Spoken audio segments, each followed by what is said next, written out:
you. Oh, Thank you. How are you? I'm very well, thank you.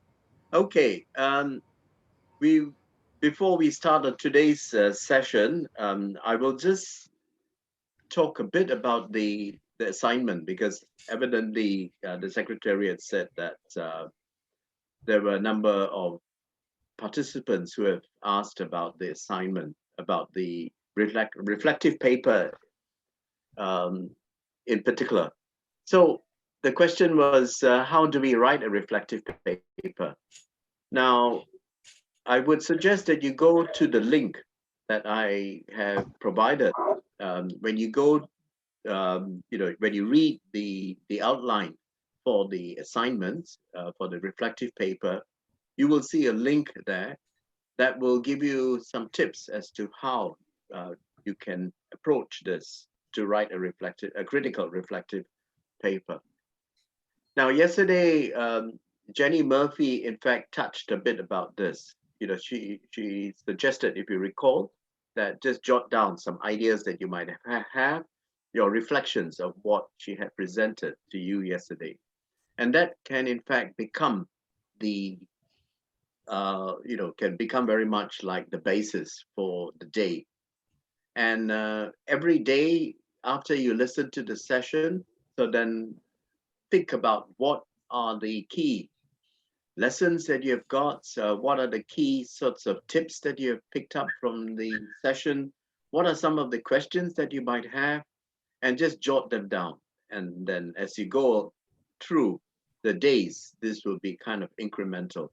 So yesterday, I know that someone in the chat was pointing out that one of the key messages that she had picked up or he had picked up from Jenny Murphy's presentation was the issue to do with voice and vibration. So that could be something that you might want to elaborate or develop in your own reflective paper. So it can be anything you wish to think about. It's anything that you wish to reflect on, and then you just jot down the ideas. And every day, if you were to do this as if like you're writing in a diary, so you pick up page one, session one, and then you think about it, what had transpired in the session, and what are the things that you picked up, what are the things that you've learned, what are the things that you unlearned, what are the things that you feel that you need to pursue at greater level or deeper level, and then you just jot these things down, and as you go along, you will begin to build upon the paper. So that's the reflective paper. Do you have any questions? No. Anyone? Just unmute and Uh, speak. Good morning, sir. This is Mon. Hello, is Yeah, it good audible, morning. sir? Yeah, yeah, please go ahead. So you said about the link. What is that link about? Where is it available, sir? Sorry, what was that again? Can you please repeat? You said about the link. You told us to visit Yeah, the the link, the link my right? class, and if you read the if you read the assignment topic, you will see that read the assignment topic carefully. So when you go through that whole assignment topic, you will see a link to New South Wales University.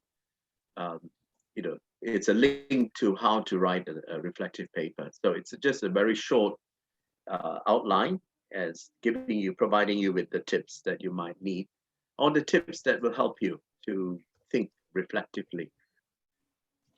All right, sir. Thank you Okay, so and much for the information. You're most welcome. And Mas Idam has just provided that link in your chat. All right, sir. Thank Yeah, you, Idam. yeah. And once again, please go back, have a look at, keep my class very close to you, so that every day, check my class, because we might put in new information. We might put in, new. I think the secretariat is updating it daily, and so are the presenters. So there might be new information. There might be new readings suggested, recommended, and also there will be the recordings for each of the sessions. So please you, uh, do check my class on a regular basis. Check like 2-3 times a day if possible. I do check as well, so as you would notice that it's not that we are keeping tab as to whether you are doing it or not, but if you go through the list of participants, it will give us an idea as to who is checking at what time and when was the last time that that person has been into my class. So my class is the virtual classroom, but it is a classroom where we provide you with all the kinds of information, announcements, the various sorts of recordings and readings and details about the assignment. So please do read that. The assignment is right on the top. When you scroll down from course outline, you come right to the bottom before announcements. It provides you with the assignment. Okay. Thank you so much. Yeah, my pleasure. Most welcome. And anyone else? Do you have any more questions?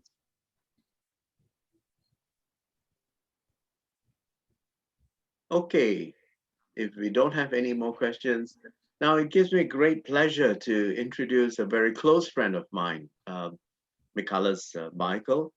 He just lives very close to where I live. In fact, it's just a few kilometers from my home. And I should point out to you that my home is in Niam, and Niam is the Aboriginal word for Melbourne.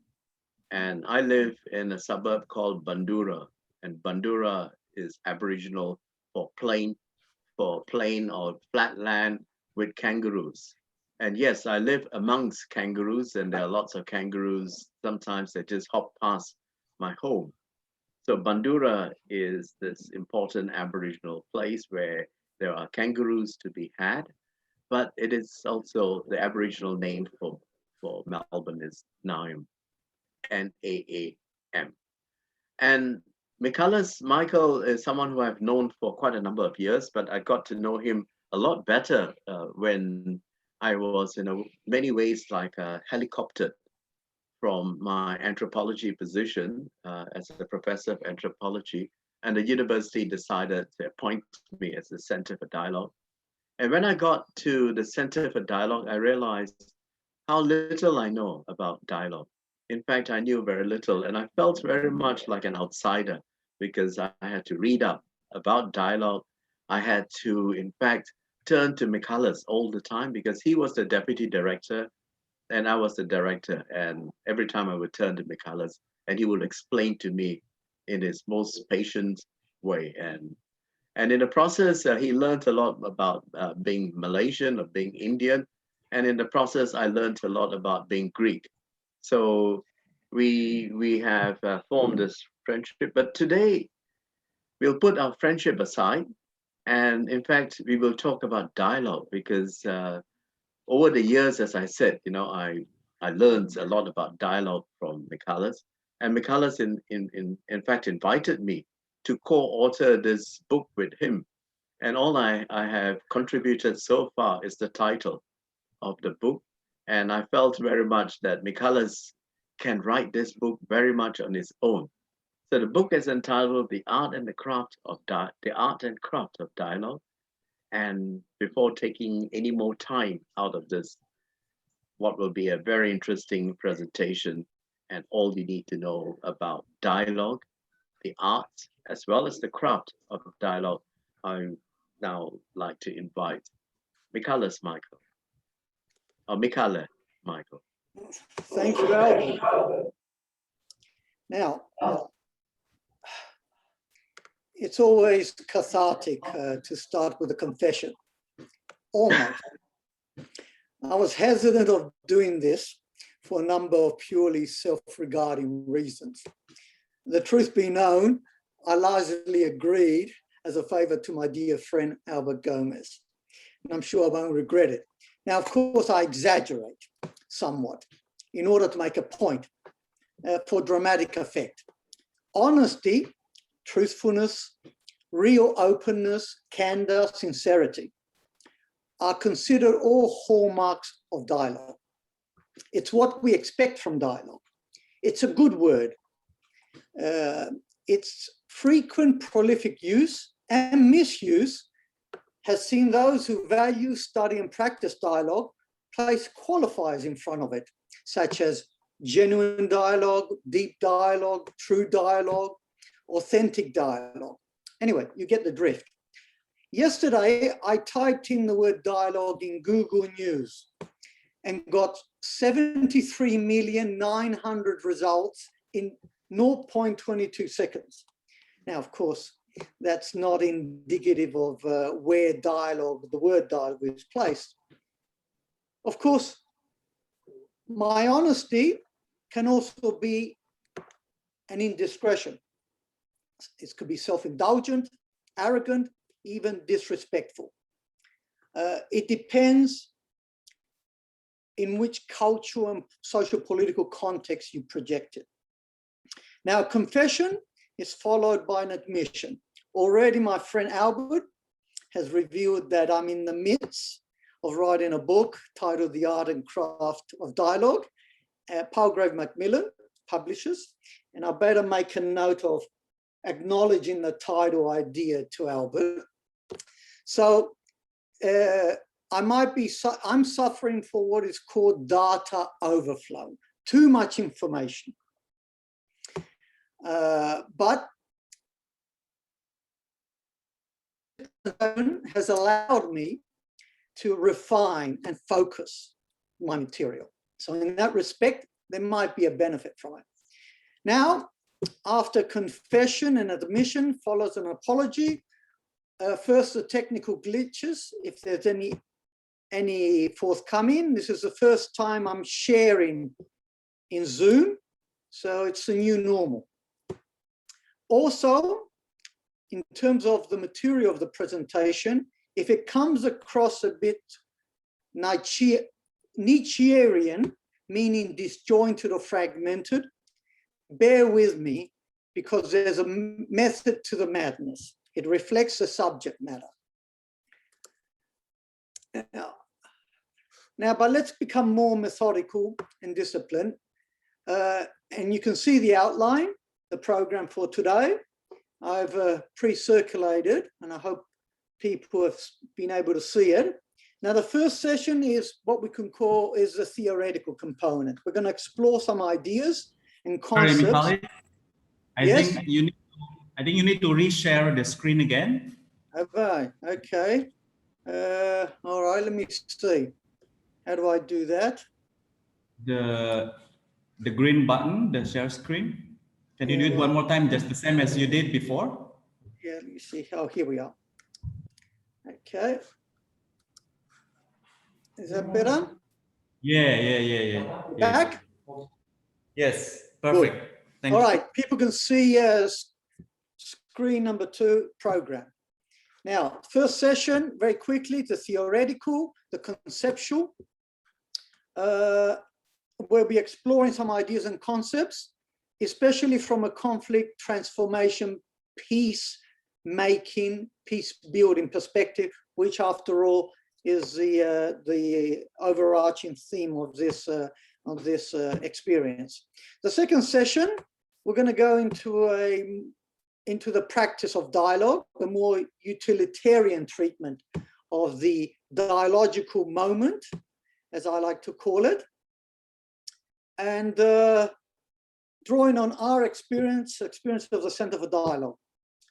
The third session can be loosely described as an attempt at constructing our own dialogue, and that is general discussion, questions, comments, objections, insights, etc. I'll ask people to keep notes and let's make questions at the third session. Otherwise, we're going to eat into our valuable time. Now, all right. When I was coasting the Dead Sea on the outset of the Middle Eastern summer, on the Israeli-Palestinian side, desperately trying to find access to the actual Dead Sea, my dear friend Alex Kutab asked me in an imploring way, when are you going to get over your dialogue moment? Okay. I mumbled something to him, incoherent, as self-justification. But this question has plagued me for about 20 years, ever since we mounted the dialogue project at La Trobe University in Melbourne. This was just after 9/11, 2001, and it involved Christian and Muslim interfaith dialogue. Of course, it had nothing to do with theology, but it had everything to do with culture, conflict, and tension. So what is dialogue? That's it. Now, part of the allure of dialogue is its ambiguity. It's a confusing term. It's a flexible term.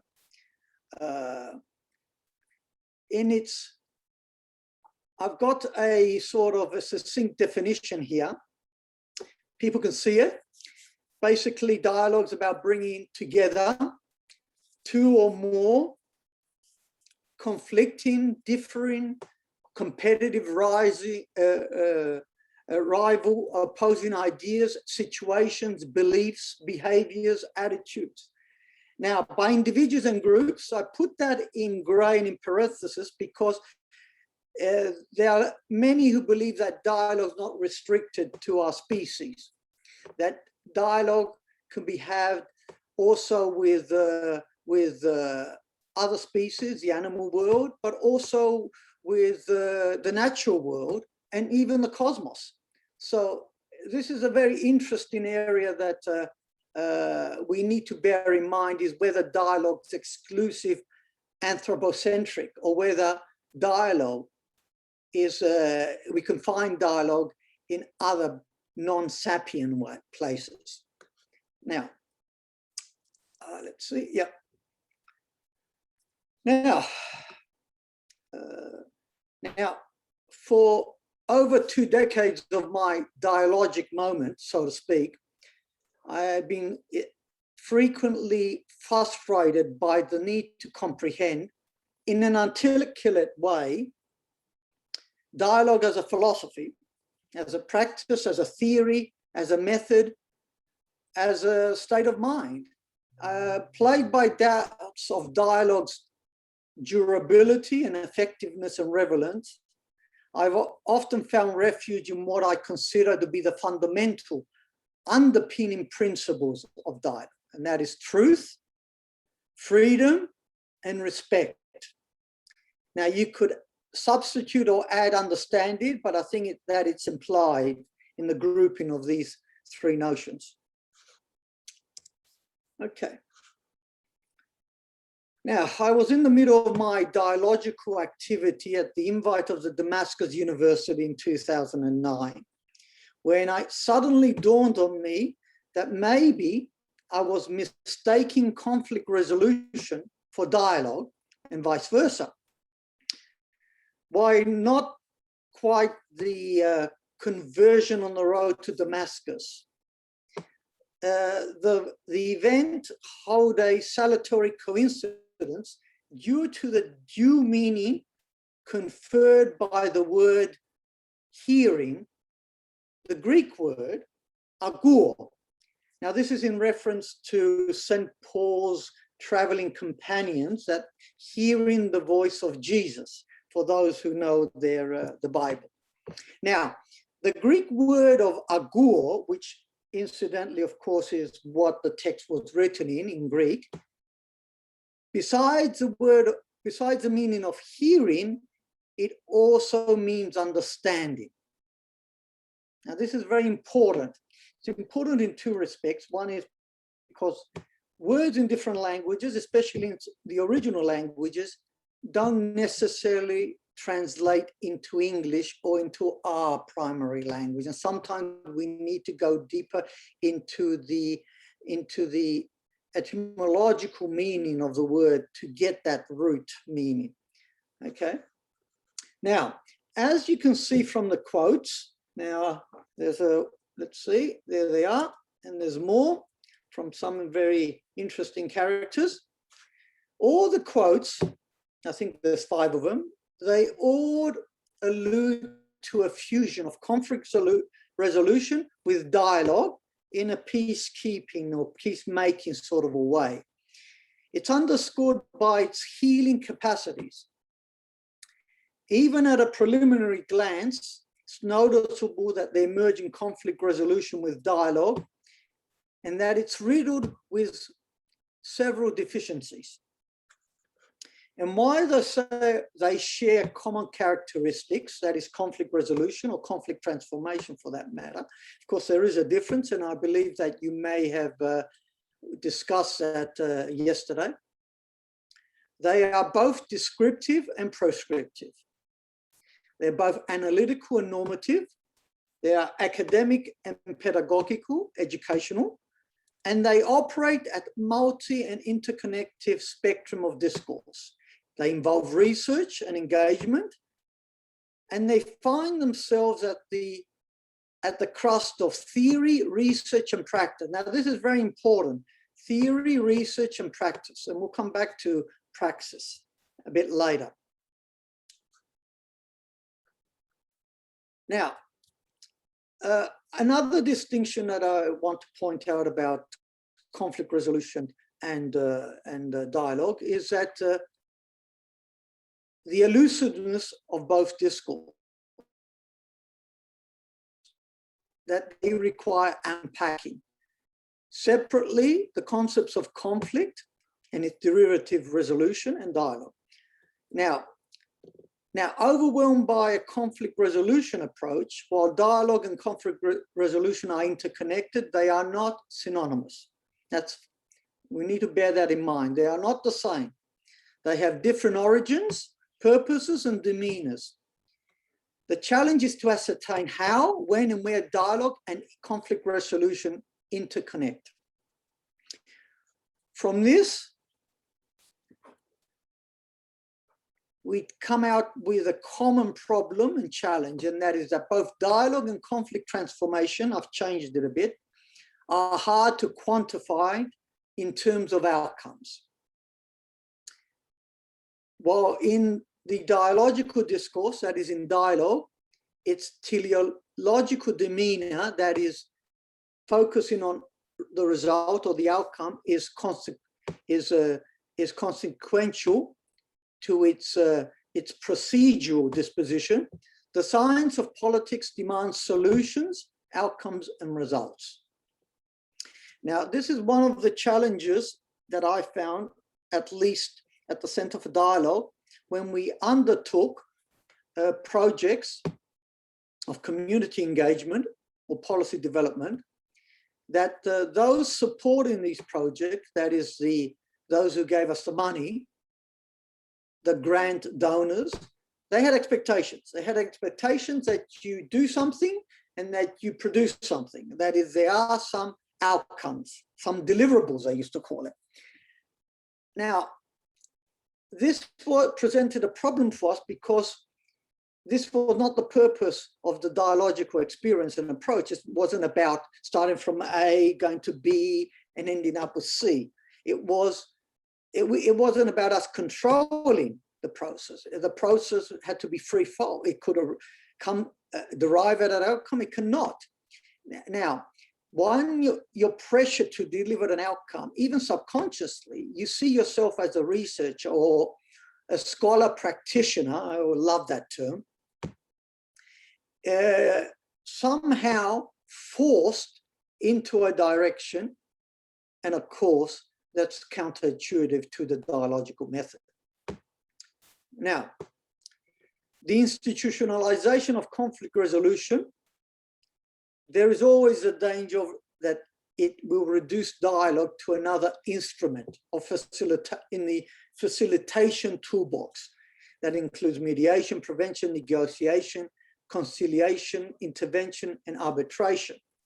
Now, such a reductionist view relegates dialogue to a subservient role that impedes its otherwise creative and insightful nuances that derive from its other realms: theology, philosophy, communication, literature, theatre, film, and psychology. We need to understand that dialogue is not the exclusive domain of social sciences or conflict studies or peace studies. You will find dialogue in philosophy, theology, communication, linguistics, literature, theatre, psychology. And it's, matter of fact, it is these roots that give it its value and its usefulness in the conflict transformation. Now, in reverse, while dialogue has been heralded as a progressive force fostering mutual understanding, can it really resolve conflicts? This is a question. Many have argued that dialogue, in its domestic and international manifestation, that is of civilizations, interfaith, intercultural, intercommunal, intergroup, it signifies a new paradigm in conflict resolution: human security, international relations, community engagement, multiculturalism, and public policy for practitioners and scholars alike.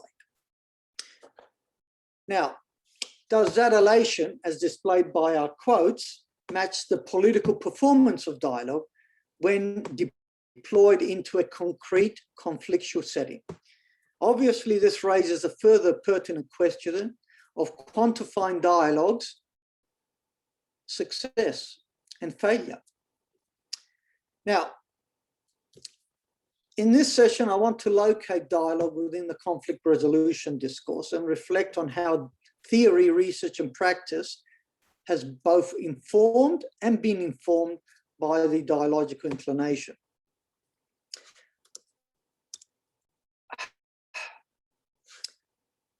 But before we do that, and I'm conscious of the time, of course, I want us to start by exploring the nature of conflict itself. There are essentially two ways of looking at conflict. Now, as an indicator, to verify this, I circulated an exercise of writing 3 words for what conflict means to people, to participants. And it was coached in 2 ways. It was either coached as as a negative or as a positive. All right. Now, writing in 1951, this quaint, interesting Jewish refugee from Central Europe that found himself in Australia, at Sydney, Quincy Wright. Quincy Wright, a philosopher, viewed war as a derivative of conflict. Now, he reminds us that conflict, the word, derives from the Latin confligere, meaning to strike together. Now, while the term has acquired a moral connotation, originally it was meant in its physical sense of 2 or more different things moving to occupy the same space at the same time. The logical inconsistency in the process of solution are identical. Now, his insistence that conflict should be limited to a situation where there is an actual potential process for solving the inconsistency, that is conflict, guides us from the outset towards a resolution, a transformative disposition of conflict. Now, the other approach to conflict, the nature of conflict, is that while we tend to fear and abhor conflict, conflict is a natural and inevitable part of social and natural, as in the natural world, part of life. Now, another way to look at conflict is to try and find a win-win solution in which both sides can be benefited. Now, in this way, conflicts are turned into opportunities to grow and make things better than before. Now, this approach is a cornerstone of conflict resolution. Now, and although people have been using many conflict resolution techniques through the ages, a landmark book entitled Getting to Yes, Negotiating Agreement Without Giving In, presented in 1981 by members of the Harvard Negotiation Project, held important ideas about conflict resolution in the public's attention. Now, no, I'm going too fast. We are, sorry. Now, in November 1975, one of my PhD thesis examiners edited a collection of essays on the Cyprus conflict. Now, in penning the monograph's introduction, I noticed that Van Goufoudakis, my examiner, used the subtitle, A Continuing Dialogue. Now, a few feet away from my desktop, a copy of China Daily, and there it is, ran a comment by titled 3 Decades of Dialogue. Now, despite the 45-year difference, in the midst of writing a monograph, The Art and Craft of Dialogue, which Professor Albert Gomez referred to, they understandably piqued my curiosity. How were they connected? You know, 45 years apart, different discourses, different areas. How are they connected? What did they mean by dialogue? Now, they both referred to a situation or a process of conflict. The first, the one on Cyprus,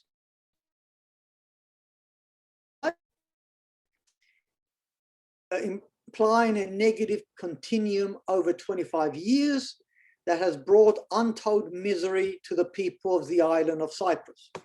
While the latter, that is the China Daily, used dialogue as an enabler that seeks to provide a positive image of China and the Asian relationship. Now, as a neologism, dialogue is frequently used by practitioners and scholars, like government and non-government organizations, as well as by the media. As already noted, dialogue in its granted civilizational rendition was first introduced into the international discourse by the Iranian president, Mohammad Khatami, as an antidote to Huntington's Clash of Civilizations. Now, I'm looking at the clock as we speak, and I notice that we're probably going to need to speed things up because we're going to run out of time, and there's a few things I want to touch on. Now, in locating dialogue and conflict resolution, there are a few ideas in conflict resolution scholarship that we need to be aware of that are connect with the dialogue. We forget about the fetishes of dialogue. That's a throwaway line by a colleague at La Trobe University. Applied research is more that I'm interested in here, and that is as praxis. We did speak about how dialogue shares with conflict resolution, that it's an applied research. Now, I want to stand on the point of transferability. One of the problems of dialogue, as with conflict transformation resolution, is that dialogue and conflict transformation resolution have been tested in controlled experiments, as we call it, in workshops. Now, you see the photo there. The photo there is of a person called, for those who don't know, John Burton. Now, John Burton is one of the pioneers of conflict resolution. He was an Australian practitioner, a diplomat, who shifted from the practice of diplomacy to scholarship and conflict resolution. Now, he came up with what we know as problem-solving workshops. And he applied it to several cases, including Cyprus, Cambodia, Indonesia, etc., back in the 60s. The problem that we face with the workshops is that while you have the conflicting sides in a room and it goes through a process, the challenge is what happens after they go outside of that workshop, A, and what happens also, how do you transfer any positive outcomes or insights from the workshop into the broader community and into the broader conflict. Now, these are challenges that have plagued both conflict resolution and transformation, but also dialogue. That's why we have controlled communication, which is also another concept pioneered by John W. Burton. Okay, yeah. 30. Now I want to go to another contribution by another scholar who also happens to be a compatriot of mine. He's a Turkish Cypriot American. He's a psychologist, a political psychologist. His name is Vamik Volkan, and he came up with the tree model. Now the tree model, as you can see, comprises of 3 components. He calls it the first is the psychopolitical diagnosis of a prevailing situation. So you do a diagnosis of the situation. Then you conduct the dialogues in a track 2 mode. Now the track 2, I don't know if you know about these tracks. Track 2 is, track 1 is official negotiations, talks by leaders. Track 2 is more informal. And then there's also a track 3, which is grassroots. The third branch of his tree is collaboration actions and institutions, joint projects and initiatives to emerge from the second track of his model. Now, this is important for us because when we were conducting our dialogues, and we'll talk about it in the second session, we found that you need to scope the situation, the conflict that is, which would involve profiling the communities and the parties involved, ascertaining the issues, or what others are called research in the service of peace. It's very important. Research is very important, both in conflict studies and dialogue.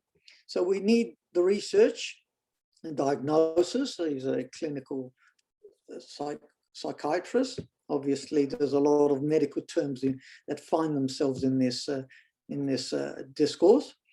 Then we do the dialogue, and then out of that, hopefully, you have some sort of joint, combined action project. It doesn't really matter what it is, as long as it gets them working together for a common purpose. Now, all right, let's see. All right, okay. Now, dialogical moments. Well, forget about the poem.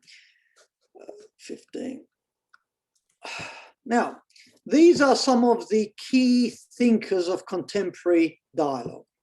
Martin Buber, Kadama, Bohm, Fiera, Habermas, and Khatami. All right. Now, thinkers such as these people have provided the theoretical force behind the present movement for change and have given the concept a meaning that is synonymous with intimate communicative regimes and dispositions that promote empathy, self-awareness, and mutual understanding. Okay. Now, a critical component of genuine dialogue is a sense of what we call the suspension of thoughts, impulses, and judgments. Now, this is very important, to suspend our prejudices, our beliefs, our positions, even our values when engaging with the other. And might touch upon the other is very important in the dialogical discourse. Matter of fact, the other, without the other, there can be no dialogue. It's central. philosophically, spiritually, and communicatively. The other is very important. Now, suspension of thoughts involve deep introspection and an unfolding and necessarily open-ended exploration of individual and collective presuppositions, ideas, beliefs, and feelings. That you need to put yourself, if as part of the position that you are critically reflecting on your own beliefs, ideas, and feelings while engaging with the other person. It's a two-way process. Okay. Now, this is based on Katama's notion of turning towards the other and reaching for understanding. It requires authenticity, self-realization, and the acceptance of the prospect of the possibility that you can change your view, even your identity. If you are not able to accept the possibility of changing these core values, views, positions, then you can't really engage. I'm not saying you change them, but you have to accept the possibility that that might come about. Okay, so such conceptualization of dialogue requires a commitment to respectful communication and a mutual acceptance. Now, this is important, that no party, no person, no group, no culture, no religion has a monopoly on truth or wisdom.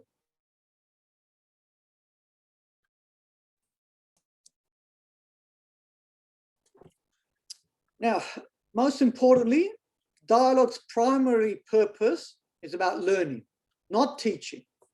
Or as Mohammed Khatami puts it, speaking and listening are a two-dimensional or multi-dimensional effort aimed at coming closer to the truth and arriving at understanding. So dialogue is more about learning, receiving, rather than teaching. Now, while constructing a framework of mutuality and commonality among people of diverse ideological and cultural backgrounds, we need to distinguish between fragmentation and difference. Now, rigid demarcation is predicated on the assumption that values and beliefs are static phenomena, insulated from external influences, and the relevant agents are incapable of reorientation. Now,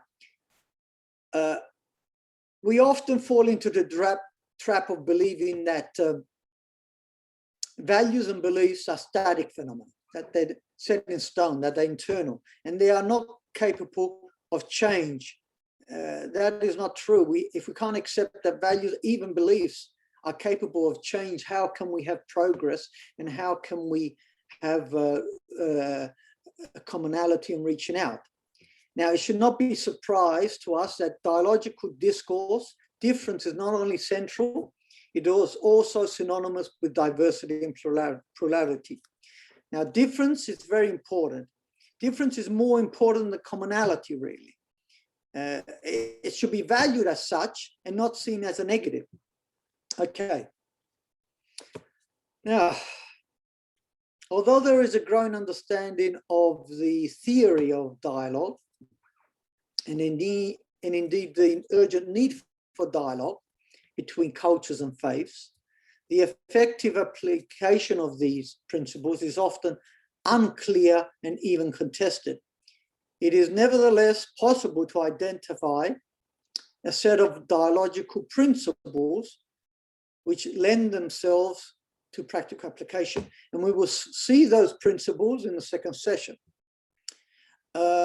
Now, according to Habermas, very important person in dialogue, effective dialogue requires a group dynamic in which each participant has an equality of chances to take part in the dialogue, and where dialogue is unconstrained and undistorted by instrumental reasoning and administrative procedures. Now, I want to stand here and to re-emphasize this point that dialogue is a group dynamic. And even though there are 3, 4 levels in which conflict and dialogue take place, and that is, there is, well, first of all, and I'll leave aside the internal dialogue that we have within ourselves, or what is called internal monologues. That is, that voice, the doubting, the challenging of our own self within ourselves. We'll leave that aside. Dialogue and conflict happens at an interpersonal level, that is between individuals, an intergroup level, and then we have the what we call the international level, that is, all right? So it is a group phenomenon, dialogue. And it's important that within that group, within that space, within that dialogue, there's an equality of chances and opportunities for each individual participant and member to take place, all right? This sounds easier said than done. For one reason or another, there's always a monopoly of space and communication by agents, by cultures, by instrumentalities, by administrations, etc. Now, the more free flow you make it, and the more equal you make it for each member, especially those who are in the minority, even those who hold a contrary view, the dissenters, it's imperative that there is that freedom for everybody to participate in that. It's not only about being fair and just, it's also about allowing the ideas present themselves. Now let's see, all right, there's the obstacles, let's leave that. Okay, all right, we could read that very quickly, don't need to go through that. Okay, there's a terrorist attack, and the intercultural dialogue presents itself. It's become a catchphrase.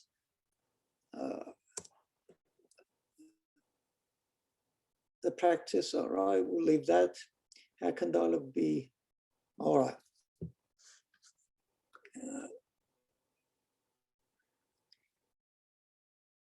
And this is a big challenge that we'll be looking at in the second session. How is dialogue? Okay, Michalis, I know what you've done. You're trying to show off with your, oh, sorry about that. I seem to miss something, but we'll see it a bit later. Let's go a bit later. And I see that we've got 12:51 and we have come more or less to the end of our session. I think there's a break. I can't hear people. So I think we have a break coming up, a 10-minute, 15-minute break. Now, we'll break here and we'll come back at, if we can come back at 12:05, 12:06, and we'll go into our second session. I promise our second session will be less convoluted than the first, as we're dealing with more practical aspects of dialogue. All right? Excuse me, Michalis. Can you, yes, if you can just announce your name when you're speaking. Yes, it's me, Anna. Before we Anna. have a break, yes. Yes. Would you please briefly elaborate or highlight the key points in the intercultural dialogue that you know, like in your slide, we have no chance to read and to see what it's Oh, about yes. in intercultural dialogue? Just briefly, I don't want to take No. anybody's time. Matter of fact, that's of a great assistance, because I just found the slide I was looking for. And Okay. I'll start with that, the defining concepts related to dialogue or are confused with dialogue. And it's imperative that if we can see that table here and the various notions, it's got debate, discussion, conversation, deliberation, and dialogue. And if you can see here, it's imperative that I know it can be confusing because all these, besides the fact that, besides conversation, they all start with D, we confuse dialogue with conversation, sometimes discussion, often, rarely with debate. But as you can see, they all have different meanings. And sometimes they overlap and sometimes they feed into each other. But with dialogue, it's a compound Greek word, dia and logos. Dia means through, across, between. It's not dio, it's not to. Often it gets confused with it to. And logos. Now, logos is a more tricky word to translate. It can mean word, speech, meaning, reason, gather, together. It's all often given to mean wisdom. So dialogue is the word, through the word to truth and meaning. Now, but your question was intercultural dialogue. Oh, where am I? Yes. Yes. And I wanted to touch on that. Now, intercultural dialogue, of course, is not intercultural dialogue, interfaith dialogue, which is more specific to faith communities and faith traditions, which has religion, of course, as the signifier. And of course, the broader inter-civilizational dialogue. Now, intercultural dialogue is about two cultures. It could be more, that otherwise might have differences or are strange from each other, entering into a dialogue together. Now, the cultural groups, of course, can be defined and applied to any cultural groups. It has to do with group identity. So it could be about religion, it could be about ethnicity, it could be about gender, it could be about ideology or politics, it could be about, it could apply to localities, demographics. You can have the cultural group of urban people, that is, people who live in the city, and those who live in the country, for example. That can constitute a cultural grouping. So mostly it's used and has acquired prominence in its interfaith demeanor because of international developments post 9/11, 2001. It has rendered itself as being a dialogue between the Christian world, let's say, and the Muslim world. Although when we were conducting interfaith dialogues, we found that it wasn't just Christian and, of course, Muslim, because within those denominations, there is a vast difference between the cultural and the religious groups. And let me bring you an example. When 9/11 broke out, all of a sudden, Australia discovered that it had a Muslim community. Now, besides the fact that it's wrong and misleading and counterintuitive to speak about the Muslim community in its singular sense, because there is no such thing as a Muslim community, one. It's Muslim communities. It's so diverse and plural as the Christian communities. By reducing it to a singular community, you not only simplify, you also vilify the Muslim community or the Muslim. It becomes a problem. It's a Muslim becomes a problem, which is a lack of understanding. Now, this came primarily from the Western Christian tradition, all right? Now, I happen to come from the Eastern Orthodox Christian background. And geographically and historically, we lived with the Muslim communities and the Muslim people for millennia. So they're not new. We know them, they know us, so to speak. Now, by Eastern, I mean the Orthodox. I'm talking about the Greek Orthodox. I'm talking about the Assyrians who come from Iraq, the Copts who comes from Egypt, etc., etc., etc. Now, for us, the Orthodox, this was nothing new, but all of a sudden, Western Christianity, and thus the West, discovered the Muslim community and embarked upon the interfaith dialogues, as they say. Now, it's imperative, that's why it's very important when we talk about intercultural dialogues that we have a grasp of the participating groups, who they are. We need to do our research. We need to learn more about who the other groups are, the other cultural groups. And we all enter with some prejudices about the other cultural group, whatever it is. Now we need to condition ourselves to be open-minded and to be humble. You can't enter into a dialogue, intercultural, interfaith, all right, intergender, interecological, without a sense of humility that I enter and I know nothing about. And I have to learn, and I have to show that I respect that. I can't go in there and say, oh, you know, I know a few things and I think I know everything, okay? And vice versa. So intercultural dialogue, for me, it's imperative. Now, where it becomes, for me, problematic is where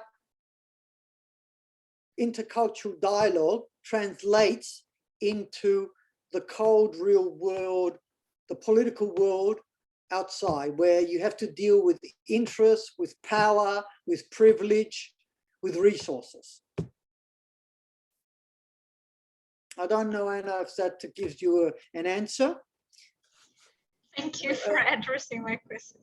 Yes, as I said, the challenge for me is to move beyond the celebration. You know, we get to know you, the kindness, you know, the sort of the niceties of when you meet someone. Oh, how are you? How cute? Whatever, whatever. I can come to your Easter dinner. You can come to my Easter lunch.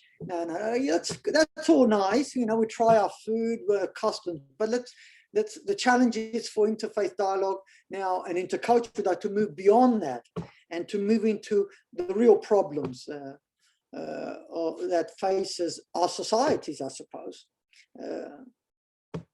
What somebody called interactive multiculturalism. Berek is the scholar put forward interactive multiculturalism, which is where the challenge is. How we do it manifest in practice. Okay, Anna? Thank you, Michalis. You're welcome. Okay, so we can go to our break now. All right. Yes, sure. Yes. We'll be back in about, I'm trying to see where the program is. 15 minutes. 15 minutes. So that's 1:15, 1:16. Let's say 1:15. Okay. That's Melbourne time, but Well, in, that's Melbourne time. Yes, Indonesian time, that it's would be 10:15. 10:15 Masuk. for Indonesia.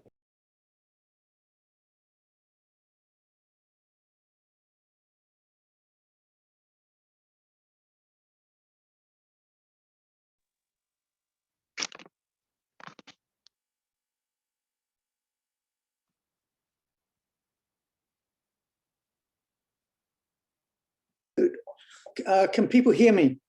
Very nice, Michalis. Now I understand that we had a visual problem with sharing, with a PowerPoint. I hope that's been rectified and people have a big enough image of the presentation rather than some small little icon. I presume that we're on track.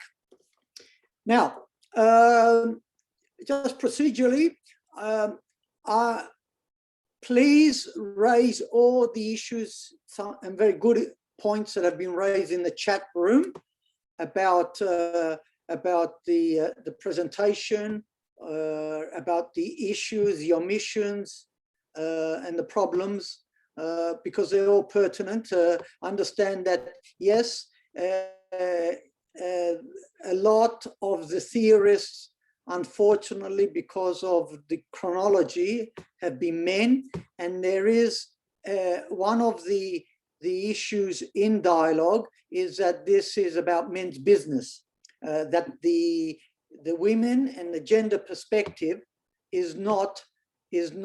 doesn't have equal presence.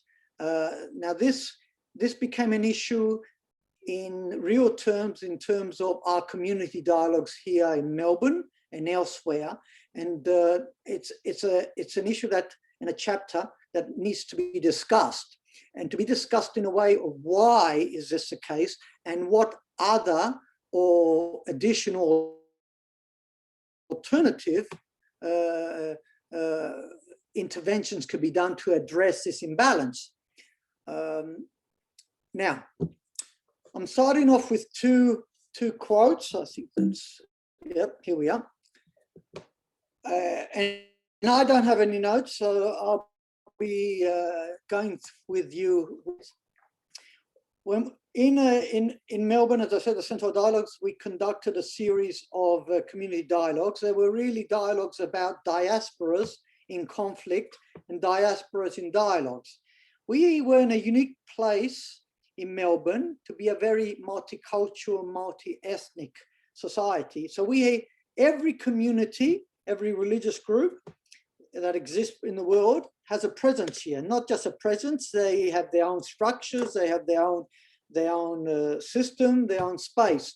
So we often have found that communities whose original homelands are in conflict had very little to do with each other once they were in Melbourne, even though they shared a common space. They lived in the same neighborhoods or suburbs, they went to the same schools, they worked in the same places. Beyond the individual level, that is a person to person, there was very little group to group interaction. We found this very interesting and also worthwhile intervening to see whether we can bring them together in a safe, secure space.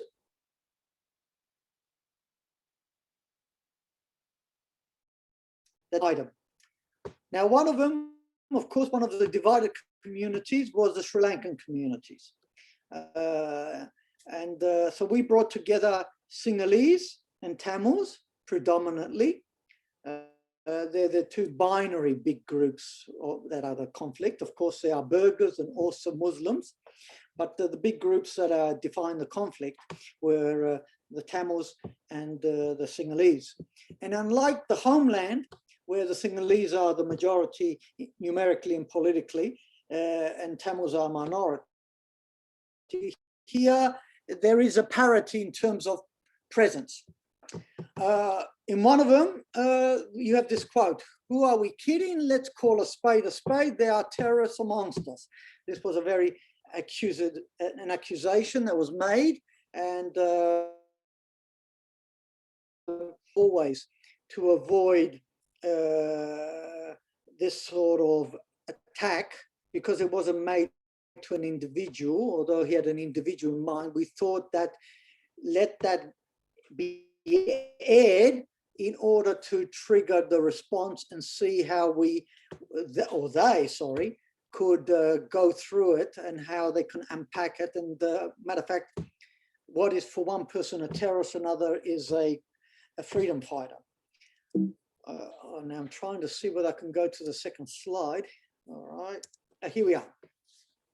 Now, in a similar vein, we did an Afghanistan community dialogue, which a few years later. Of course, Afghanistan, very important for Australia and for the world, given the Afghanistan war. We are not divided. It's only a fringe group that's creating trouble. It's just that we invite them and they don't come. This is a frequently stated response to why we're not involved. They don't engage in dialogue, or they justify a more adversarial behavior to each other. Now, we did the practice of dialogue. Why dialogue? Who takes place? Who takes part? What are the principles? What are the possibilities? What are the limitations? Okay, forget about the film. Now we said what dialogue is. Just run it very quickly because there was a discrepancy with the previous presentation. As you can see what it means in Greek word, a process of sharing and developing meaning. It's not a method as such of resolving conflict. That it's imperative that we understand that it's not result driven. Results can come out of it, but it shouldn't be driven by the results. It's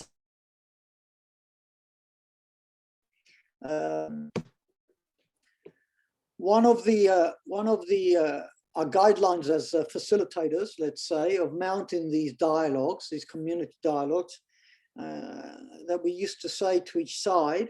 Now, and I'll step back a bit on that and say that before you enter a dialogue, we did consultations. That is, before we brought groups together, after we've done our research, after we've done our scoping, after we mapped the communities and their terrain, we then had consultations with the individual groups and communities first. We did that for two reasons. One is for familiarity, for them to get to know us and us to get to know them, to air their issues and their positions that concern them, because they're not the same. They could be different from us for the Sinhalese or the Hazaras than they are for the Tamils and the Pashtuns, for example. Okay? So we need to open a list, if you like. So Hazaras, what are your issues? This, and the other. We do the same with the Pashtun, and then we devise what a program or a frame. But what we used to say to them is that, listen, as far as the process is concerned, that's our domain, the dialogue process. As far as the content is concerned, that's your domain. So it can go anywhere you like, it can go nowhere. It's up to you, and it's up to the dialogue, basically. Now that fits with the conflict transformation idiom of ownership of the conflict. That is, that the parties involved in the conflict should own the conflict, and that should be respected by any third party. Okay. Aims of dialogue: take full advantage of the cultural and religious diversity of neighborhoods, societies, regions, and the world. Now, to promote the spirit and practice of dialogues between different faiths, cultures, and political systems. Now, I should add there also that this is a bit restrictive. The other main divider that we were confronted with, and we didn't know it until a bit later, is the gender divide. This turned out to be very much men's business, as somebody has called it, and rightly so, is that unfortunately the structures in the diaspora, that is the structures of these communities, are run by men, and not just men, middle-aged men and elderly men. This is the characteristic of organized communities, okay, in Australia, but also elsewhere. It is that the establishment, the structures are inundated and have been for centuries by men. And therefore, what we had a problem of trying to redress that, not only in terms of participation, but also in terms of issues and discourse. We really had a problem in finding women, and especially young people, to participate. They weren't interested, or they weren't available. We went some way. We made it an issue so the others are aware of it. And to be fair, most were. And where we could, we sought alternative approaches. Matter of fact, I recall that with the Afghanistan dialogues, there was a separate supplementary, just women dialogue, women, Afghan, Pashtun and Hazara. And I think that that worked very well. It didn't go to the extent that we wanted to address this problem. But I have to say that in terms of funders, our funders, most of our funders, if not all, made this as a reporting requirement. Is what were the problems? Did you have adequate gender, youth and other representation? And if not, why not? So they didn't just say, oh, well, you know, why you didn't have, let's say, 50% women in your groups? What were the issues? So, and what did you do to address that? This is a perennial problem that we need to keep in mind when we're talking about intercommunal dialogue. Okay.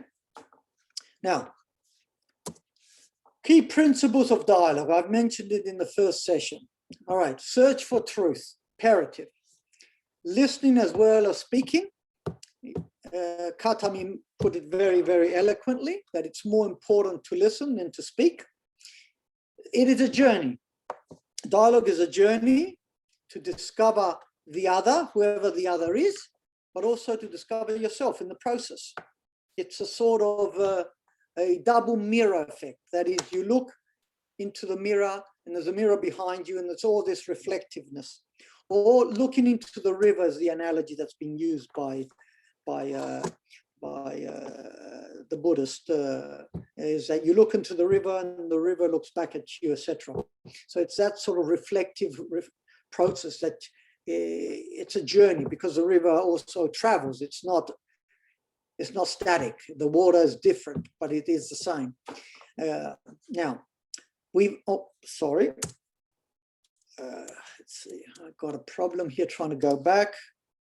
Here we are again. Now, although we value what we have in common, and this is very important, and there's a lot of things that we have in common, that's why we enter into dialogue, we also need to value our differences. Matter of fact, it's differences that in many ways are more important, because there are differences that frame the question. And if anything, dialogue's about questions. It's not about answers, it's about questions. It's the question that leads us to a dialogue and to a discussion, then to a search. So differences need to be identified and need to be valued. The sharing of memories of past. The past, of course, is history. It's also spatial. Acknowledging and experiencing the pain of the other. It's another key principle that, and again, the other could be anyone. It doesn't need to be the conventional other. The other is anybody who's not like us or like me. It could be, okay, so we need to keep that in mind. We can't be selective and say, oh, you're the other, or this group is the other, but not the other group. We ignore it, or it doesn't have a presence. And many others don't have a presence in our understanding of dialogue. But acknowledging the other's pain and problem is imperative. And sometimes it's that lack of acknowledgement of existence and of pain that leads to other forms of expression. Okay, and the last one is, if we get this, to work together. Now, it's a good principle, it's the last principle, but you have to go through this journey and see whether you can genuinely meet together to work for something that is in common for the social need. I mentioned that in our dialogues, it was the apex of the dialogue. If they arrive, not if I drive them, if they arrive to a common project or a common activity. It might not take place because there's always external factors that intervene. In a couple of our dialogues, I remember one was the Jewish, Israeli, Arab, Palestinian one. They came close to an outcome, but unfortunately, there was the Gaza war occurred, and of course, everything collapsed. Same with Sri Lanka. The Tamils and the Sinhalese communities, or the representatives or the leadership who were there, they came up with a joint statement, matter of fact, and they identified two joint activities. One was to have a cultural social night and to raise funds for, they wanted to build a clinic somewhere in North Sri Lanka. Unfortunately, there was the push by the Sri Lankan army to say, how can I break bread with my Sinhalese brothers and sisters when my relatives are being slaughtered? So obviously that collapsed because of external intervention. That will happen a lot. Now, what can dialogue do? It could avoid the pitfalls of reaction and reactionary politics. Again, even when the war in Gaza and the Middle East was taking place, we insisted that dialogue is most needed at these trying and conflicting times, is trying to keep the communication going. And I'll refer to another incident. This has to do with another community, the Egyptian community. And when I say Egyptian community, it was along the lines of the Coptic and Muslim communities, Egyptian communities here in Melbourne. Now, I don't know if some of you remember, there was this big issue. There was this Coptic American who produced this film about the Prophet, not, you know, it was an offensive film about the Prophet Muhammad. And it was, you know, one of those YouTube, I think, makeshift job. And obviously it was a great reaction from Muslims around the world, and equally from here in Sydney. Matter of fact, some demonstrated and there were clashes with police, and one demonstrator even lighted themselves on fire. Now, we were concerned that this would come to Melbourne, and we were conducting the Egyptian dialogues between the Coptic leaders, community leaders, and the Muslim Egyptian leaders. Now, because there was this dialogue, they were able to hold a joint press conference. It was on live on TV. I was at the Melbourne airport to catch a flight out, and I saw, to my amazement, on Sky of all places, live a press conference, and there was Professor Camilleri, who used to be the director of the Centre for Dialogue before Albert Gomez, and the leaders of the two communities together, the imams and the bishops, and etc., calling for calm and for their communities not to react, and etc. And matter of fact, nothing happened. Now, whether the dialogue itself had something to do with that appeal and for people adhering to that appeal for calm and sense, I don't know. But the point is that in times of tension and violence, the dialogical infrastructure could lend itself as to avoid the reaction or reactionary politics or politics of hate. Now, okay. Now, in dialogue, participants, we said about respect the other, celebrate value, contribution of each other's faiths. This is important that we recognize the value and the contribution that the various cultures make and the various groups make, and not just that my group or my faith or my club, for example, is better than yours. That there is acknowledgement and respect of the value that they all bring, contribute. And we talked about nobody's got a monopoly on wisdom and truth. Listening and speaking, and what we share in terms of ethics. Now, this is all cultural groups, all community groups share the same ethical thread, and that is that the goodness, respect, assistance, humility. So sometimes we need to remind ourselves that our values, these human values of humanity really, is override our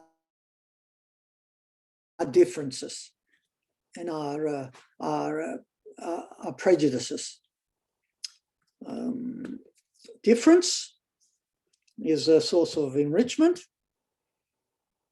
and that at times these different faiths, cultures, and communities can give rise to mistrust, suspicion, hostility, and even violence. Now, this is a challenge, of course, that we've seen and we see quite frequently.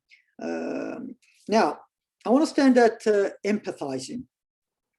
I've always said that we need to empathize with the other. It doesn't mean that it doesn't mean you adopt the other's position or values or beliefs. It means that you empathize, that if you were in the same shoes as the other, in the same circumstances, that you will behave the same way as they do. And to empathize with them, especially those who are going through pain, suffering. Now, without that empathy, we can't go to the next step, and that is the healing and the reconciliation. Okay, now, key requirements. We need to have faith in people and respect the dignity of the human person. We need to be sensitive. Need enthusiasm and energy a lot. Perseverance. Need to be persevere. I mean, dialogue and conflict transformation needs perseverance. You've got to persist. It's easy to get disheartened or to get disappointed. And we also need a knowledge of the issues and the situations. There is a learning, and we mentioned that, a learning aspect to dialogue. Contacts and connections, people-to-people skills, organizational skills. This is something that usually gets dropped off, that there's a lot of organization, there's a lot of administration involved in conducting these dialogues and these group activities. Now, let's do it. Okay. Now, who can implement dialogue? First and foremost, dialogue is an ethical approach. You would have gathered that by now. There's a long list. There is a tradition, a philosophy behind it. It is primarily an ethical approach, and it can be implemented by anyone and at any level. It doesn't need specialists. You can do it in your classroom, in your neighborhood, your workplace, your family.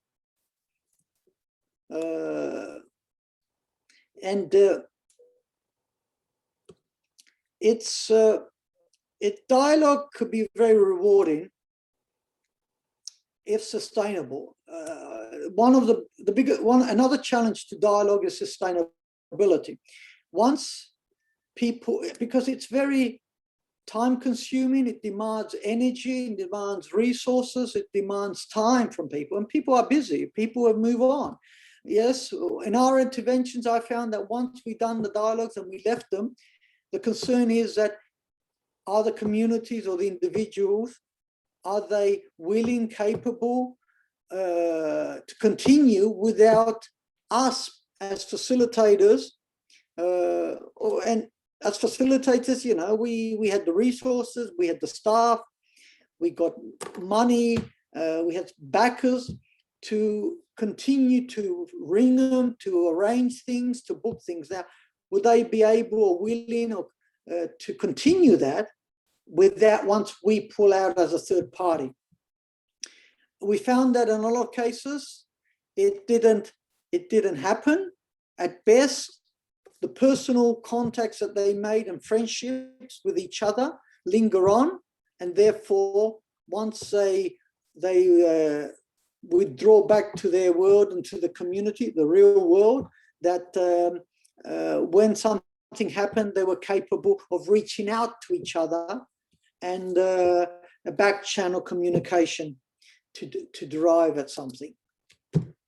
The flow of meaning, dialogue takes place, as you can see, and I'm trying to see what the time is. We have a bit of more time. Flow of meaning, both sides need to be actively engaged, both sides need to have a desire to understand. Now, the right moment.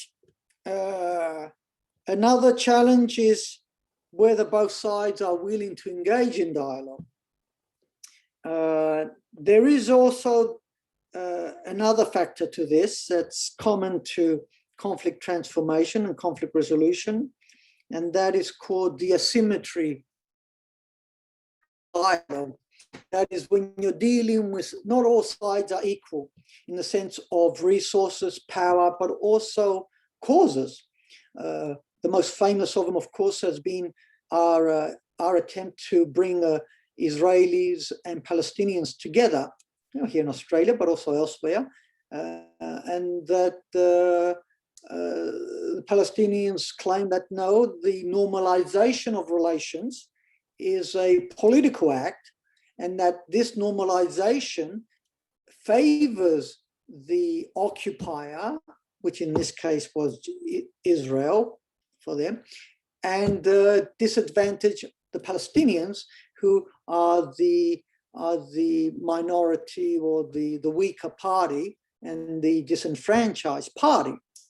Now, I could see that point as a third party and a facilitator, and as someone that's been involved and connected with the Palestinian cause for decades, and therefore the response from my friend Alex, when are you going to get over your dialogical moment? Meaning, you know, I mean, this dialogue thing is really washy, and it's good for, you know, sort of to make feel good, but really when it comes to the real conflict, how does it help the Palestinians? We make a concession by entering into the dialogue. What concessions are the Israelis doing? Now, on one hand, this is a very state-centric approach, that's fair enough, but on the other, we're all part, or they're all part of a grouping and a structure that underpins this conflict. It's something that's that can present itself as an obstacle for bringing parties together, even though you coach them that, well, you know, these are informal conversations. These are not formal meetings or dialogues or workshops. And at the best, when you bring the groups together, this becomes an issue that needs to be, of course, openly discussed and aired. And for the other side, whoever the other side is, the Israelis, the Jews, the Sinhalese, the Pashtun, etc., they need to understand that this is a real issue for them. And probably number one, how do you deal with the power factor? How do you deal with the asymmetry in the positions of the two groups? These are question marks. The same applies with our gender imbalance. Women say, you know, that there's been centuries of structural inequalities you control the institutional infrastructure. This is an asymmetric dialogue or engagement. Now, men need to understand that and need to come up with ways and means of addressing this structural inequality and imbalance. Okay, these are challenges. Okay, now to engage in dialogue, we must measure and control our reaction and views and positions that we may regard. Civility, okay, civility is imperative. Civility, if people can't accept that they enter, they need to be civil and respectful to the other side and other individuals who hold opposite views or represent dire violators, then then we tell them that you don't come, don't enter, you're not invited, because if you can't have that basic attribute being respected, that we're going to be civil to each other, then there is nothing to be gained by shouting or by fighting or by arguing, because you won't accept the other's point of view or to receive it, and to understand why they hold such views.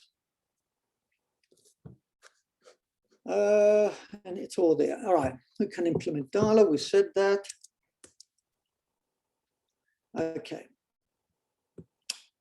And this leads us to why conflict in views should not stifle dialogue.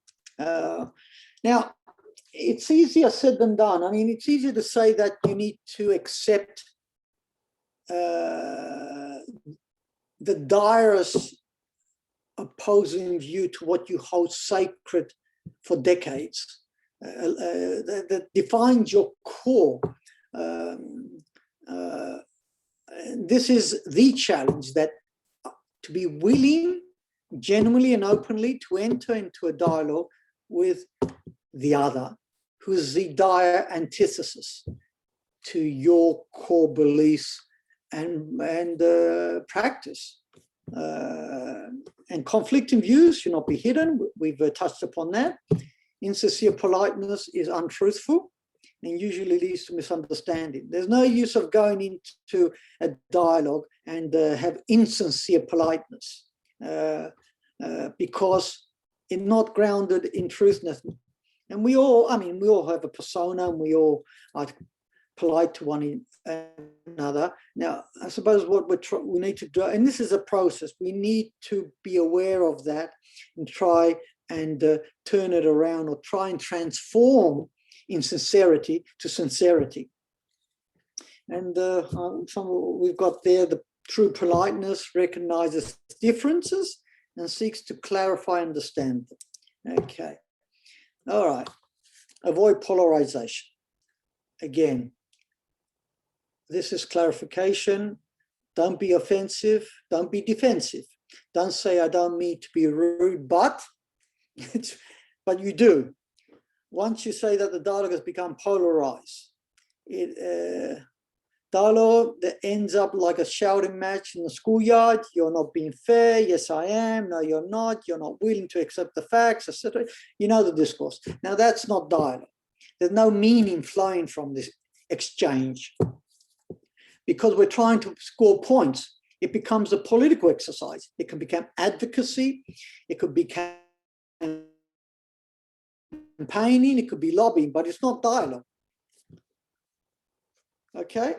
And we usually end up with, well, I've had enough. This is a complete waste of time. I'm withdrawing.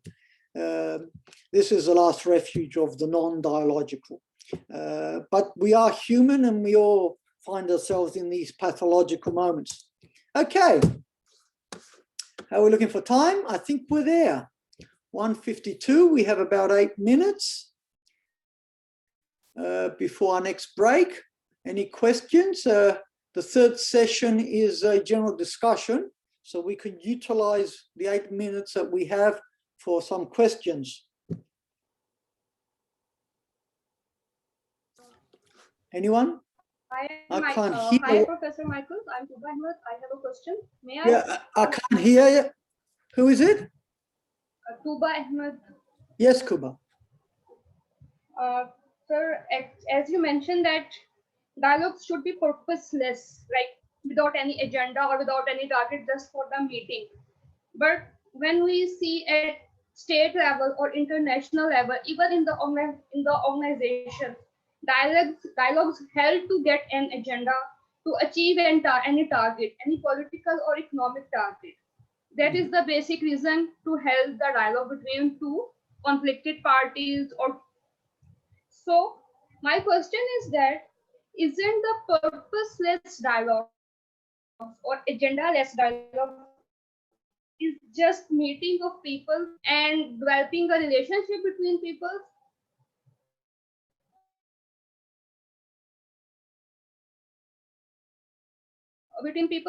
No, good point.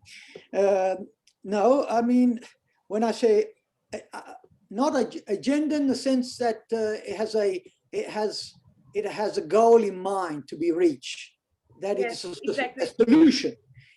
Dialogue is not about solutions. For that, you have conflict resolution. Conflict resolution, as the word says, is about problem solving. There is a problem. We need to solve. Let's find a solution. So the solution guides the process.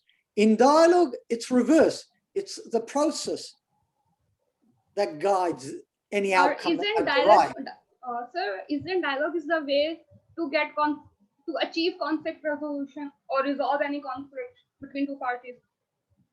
It can be, Dialogue but isn't it's a not. tool.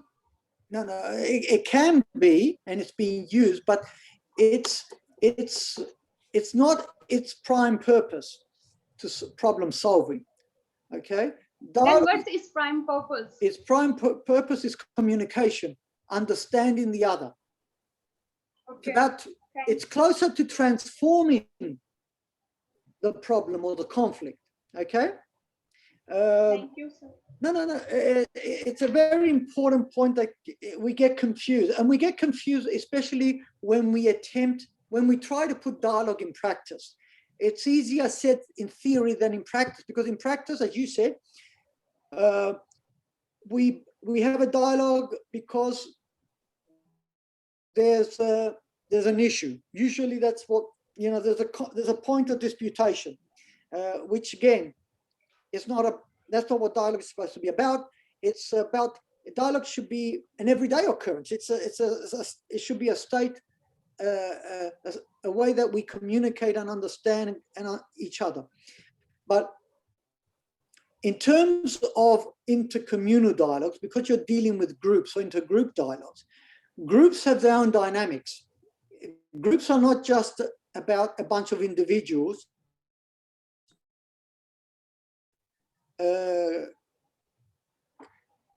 Common history. A group also has structures and institutions. It's when it comes to how does dialogue deal with institutions, whether it's organizations, whether it's a state, whether it's whatever, that bureaucracies to these hidden walls of conformity, because there are pressures and there are limitations that we can see or hear, and there are those that are inherent that we can't see. So when we go into a room for dialogue, not everybody is equal, even though we say, because Michalis might be, a community leader and I'm just whoever I am, because once we step out of that room, then the reality, the real world kicks in, and that affects the internal dialogue or the internal space. What we try to do in a dialogue, as in conflict transformation, is that to develop a secure and equal space for everybody to participate as equals. And that's easier said than done, because there's a big chasm between theory and practice. Now, in terms of agenda, I didn't mean that we don't have a program, and then we have an issue to discuss. We don't have a solution. The solution is not what drives the dialogue. because you've got conflict resolution for that. It's something different. It's something to do with relationships and about changing the culture and the structures, if possible, that of the conflict. Thank you, Professor Michael. Thank you. Okay. Somebody. Professor? Yes, I would like to make a comment. Yes, Alexandra. Yeah, Alejandra, thank you. Jay is silent. Right. Oh, it's a sort of, yes. Yes. You have addressed the lack of women in dialogue theorists. Actually, yes. It was John who pointed out before I did. Mm-hmm.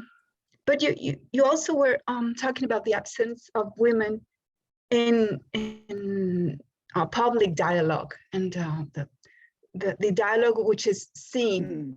And I was thinking that when women are taking different roles in the tribes or in different roles in the cultures, they're the one to keeping the kids alive. They keep the food. They keep the earth. Yes. Women they have such an important role when men are not present in the tribes, or even negotiating when men are absent. And they have an important role as peacekeepers and peace constructors. That's why they steal the spoils of war, and their body steals object of men's desire to be taken and aggressed.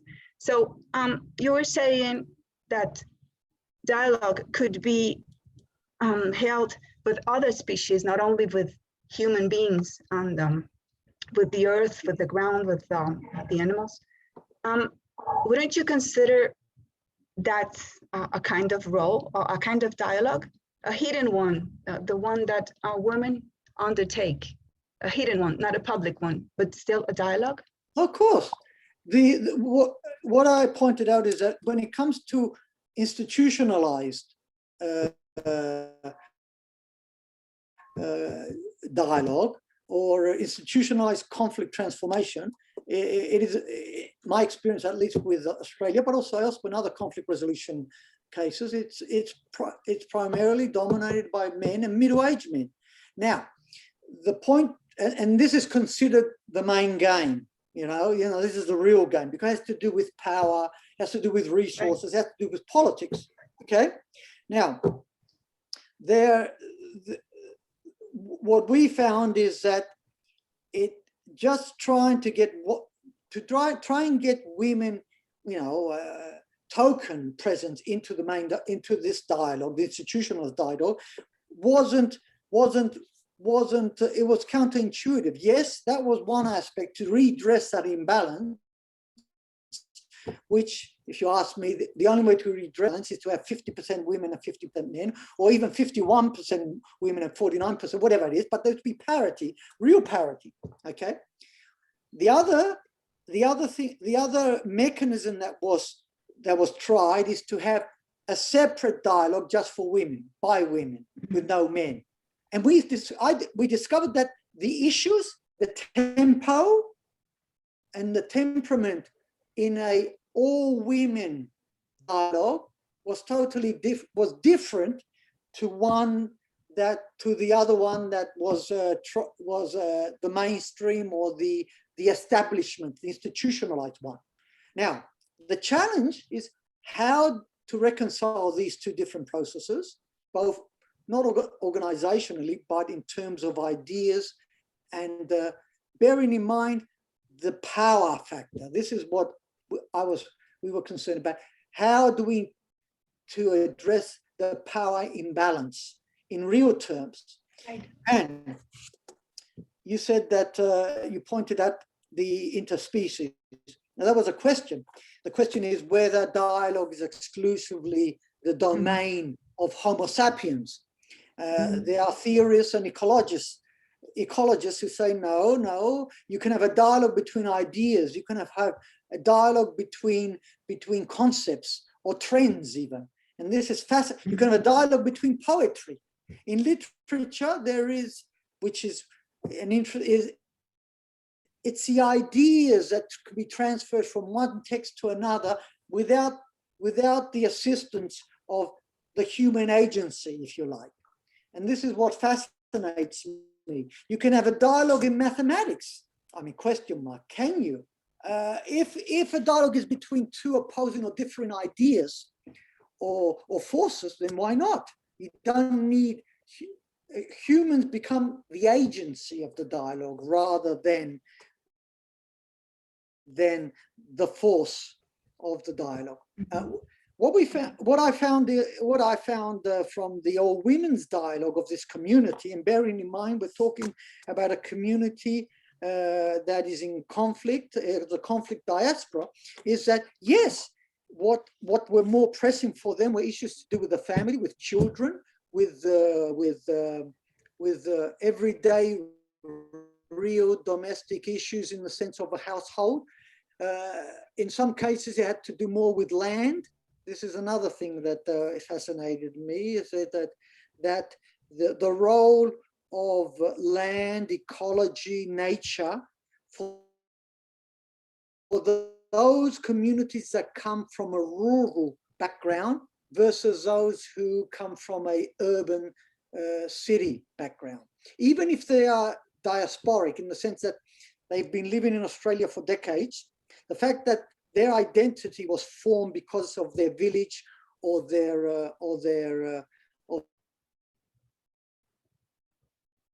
come from, nature is more important to them, even here in Australia in the diasporic context. And this is what when we talk about intercultural, we need to factor in that it's not just about religion and customs. It's also to do with gender. It's also to do with regionality. It's also to do with demographics. It's also to do with of course class and socioeconomic factors. So we shouldn't be restrict culture just to, you know, religion, customs, and ethnicity. We need the notion of culture is much broader, at least for me anyway.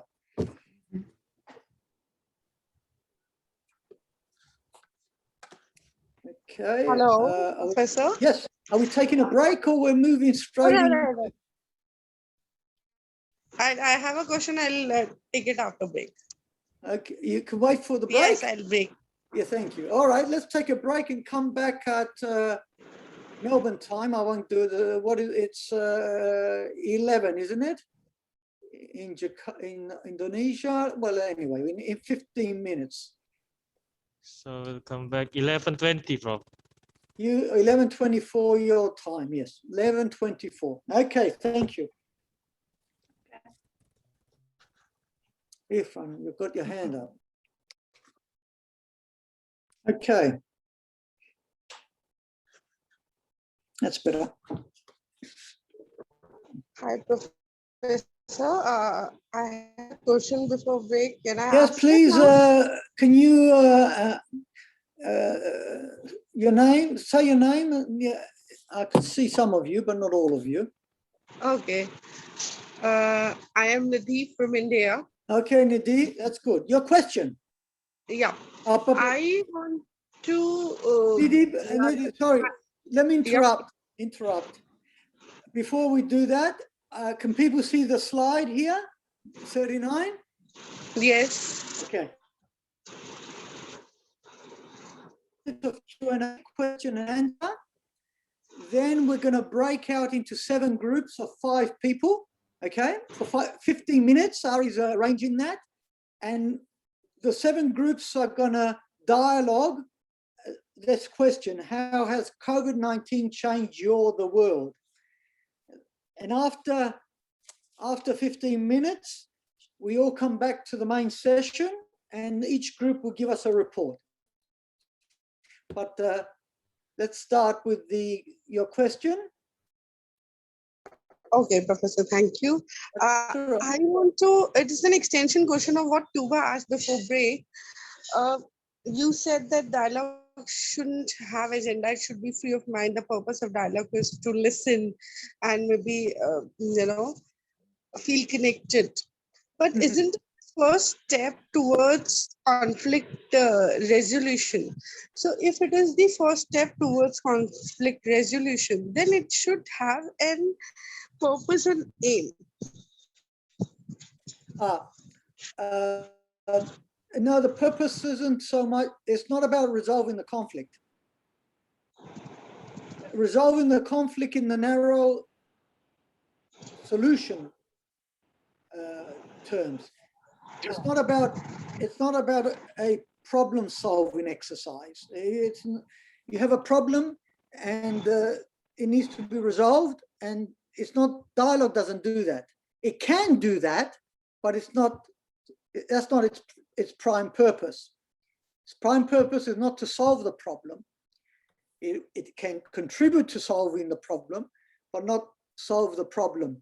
That's conflict resolution. The reason why we say that is because when you're in a conflict resolution state of mind, okay, the whole discourse, the whole process, if you like, is guided by reaching a solution.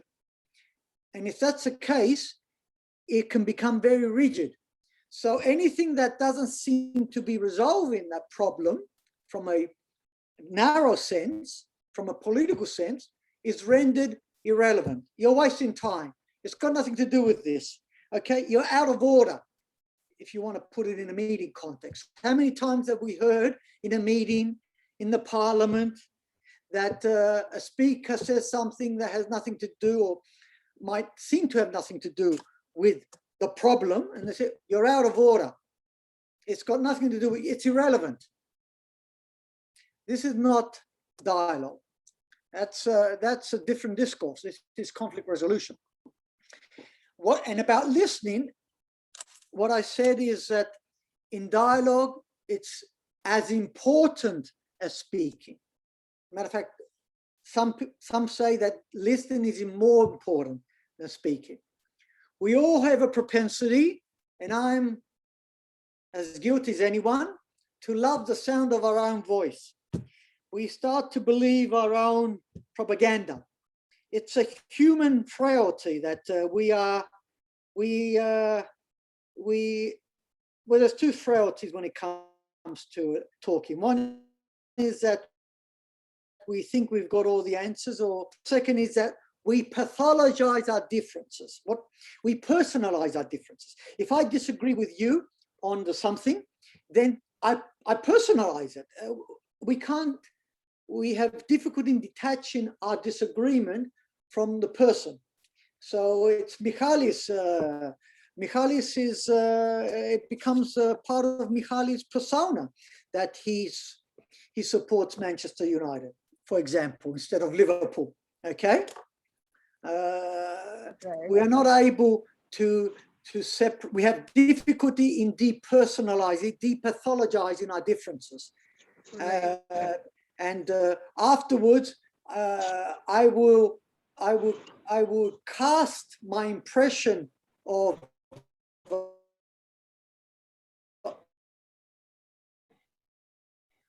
Ari, for example, because this could be the intellectualization of our differences, as it's been called, is a very hard notion to implement. And dialogue seeks to take that edge out of that, the hate out of polarization, the polarization out of differences. That's what we mean about a dialogue when it comes to listening, hearing, but also in terms of process versus outcome. I don't know if I've clarified or confused matters even further.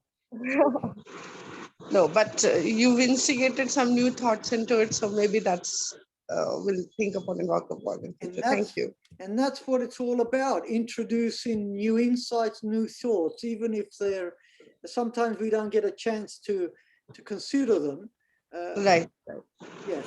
And it works both ways. You see, your questions and your input help me to look at things that I haven't seen. And I mean, we don't have all the answers. I mean, if Socrates can say that he knows nothing, then obviously we should be humble enough to be able to realize our limitations and to be open to new experiences, new perspectives, and new attitudes. Professor, I'm Tuba again. Yes. Tuba. Yes, Tuba. So can we say that like other peace exercises, dialogues are like only for civilians or civil societies or NGOs, not for the decision makers? Because decision makers make decision in the courtroom with limited interaction with the other party. So can we say that? Thank you for that. Thank you for that question, because that's one of the points that I left out. Personally, I believe that that you can't have dialogue with instrumentalities. Personally, because instrumentalities are automated, innate entities. They're not capable, not yet anyway.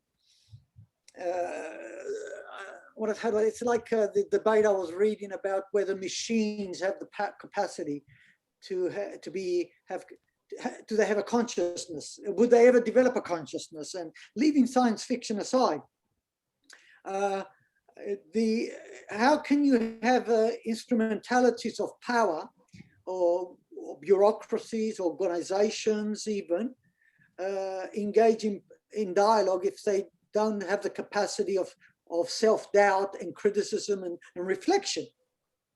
This is a good question.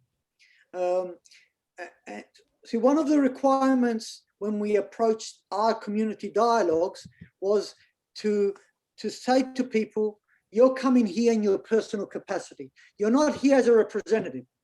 You're not here as a representative of your organization, your state, your association. You might be the president or the secretary or the CEO. This is not how you come here. You come here as an individual. And the reason we say that is to liberate them from any constraints and restraints they have as office bearers. Because when you're an office bearer, you have to be accountable to a collective, to a process, to an institution. You're not there as Michalis, you're there as, I don't know, representative of the Center for Dialogue, as the director of the Center for Dialogue. So when I say something, I need to clarify that, no, this is my personal view. I'm not speaking as the director of the Center for Dialogue and therefore the Center for Dialogue. This is my personal view. And therefore I'm liberated from that constraint that I need to report and to get direction from my organization or my entity. So I would tend to probably agree with you that I don't think you can have a dialogue between track one or instrumentalities. But that's something that could be discussed. You can have conflict resolution, of course, and there has been. You can even have informal track one-ish or 1.5, but I don't know if you can have a dialogue or the type that we're saying. Now, of course, saying that, how do you merge what you're doing and what's happening in the track one, what's happening in the power-centric world, the political world? How do you reconcile? How do you transferability, as I mentioned before, from one domain to the other? It's just a question. I don't have the answer yet, and I doubt if I will. Okay. Thank you, Professor. That's all right. Do you mind if I come in? Yes. Who's this? My name is Toshi. Oh, yes, Toshi. Thank you very much. The relevant question is, so I am mediating the neighbor conflict, that is the one household and the neighbor. And then I fully understand. I fully agree with your presentation, previous presentation, the key points for mediation or for dialogue. Do you apply a different approach? Do you take a different approach to a group dialogue, or it's the same? What you have said to us, it applies to one-to-one and then group to group. Oh. I think that different dynamics exist for different levels of interaction in terms of conflict, but also dialogue. There's a different, I mean, there is also the additional level, or the first level of internal. We do have a dialogue internal. I believe this, that there is a dialogue within us. So we have dialogues all the time within us. Sometimes we externalize them, sometimes we reflect them, sometimes we internalize interpersonal, intergroup, international, intercosmic dialogues, and they become internalized. And this is very important to recognize. The challenge here is whether are we trying to duplicate the various levels of dialogue, and this is where you touch on. Now, in terms of, let's say, neighborhood or neighborhood disputation, I assume that's what the case study is yes, there's usually, it falls more into the sphere of conflict resolution and conflict transformation, in the sense that there is a set of issues involved here, of differences. I presume that what instigated your intervention mediation is that there's been an issue, and usually it's a negative issue. There's some point of disputation, and therefore, if they can't resolve it, then that's very mature of them to call an outsider. Oh, I don't know whether you volunteered it, but to try and mediate, because many times we are very stubborn and we don't like other people mediating because we think we're right and they're wrong, and therefore we're trying to impose our right on their wrong. Now, in that case, of course, this is a conflict resolution. There's a problem that you're going to try and resolve. That's immediate, of course. But the transformative aspect of that conflict is that once the issue gets resolved, once the problem gets resolved, or it gets resolved amicably, meaning that both sides agree to it, it's the challenge then becomes, all right, how do they embrace that solution, that outcome, in a way that they both benefit out of it, but also that it improves the strained relationship between the two neighbors. And this is where the transformative aspect comes in, of changing that relationship from one that was bickering neighbors to being good, friendly neighbors. In that case, a dialogue or elements of the dialogue come into play, and that is, okay, you need to, neighbor A, you need to understand where your neighbor B is coming from, but really coming from the real issue, not the pretend one. I put one up, you know, that a lot of times in conflicts, there's the real issues or the real needs, let's say, that they have, and the artificial or the misperceived interest. It might be that my problem or my issue is more, my interest is not a real interest, but it's what I think it is, it's perceived.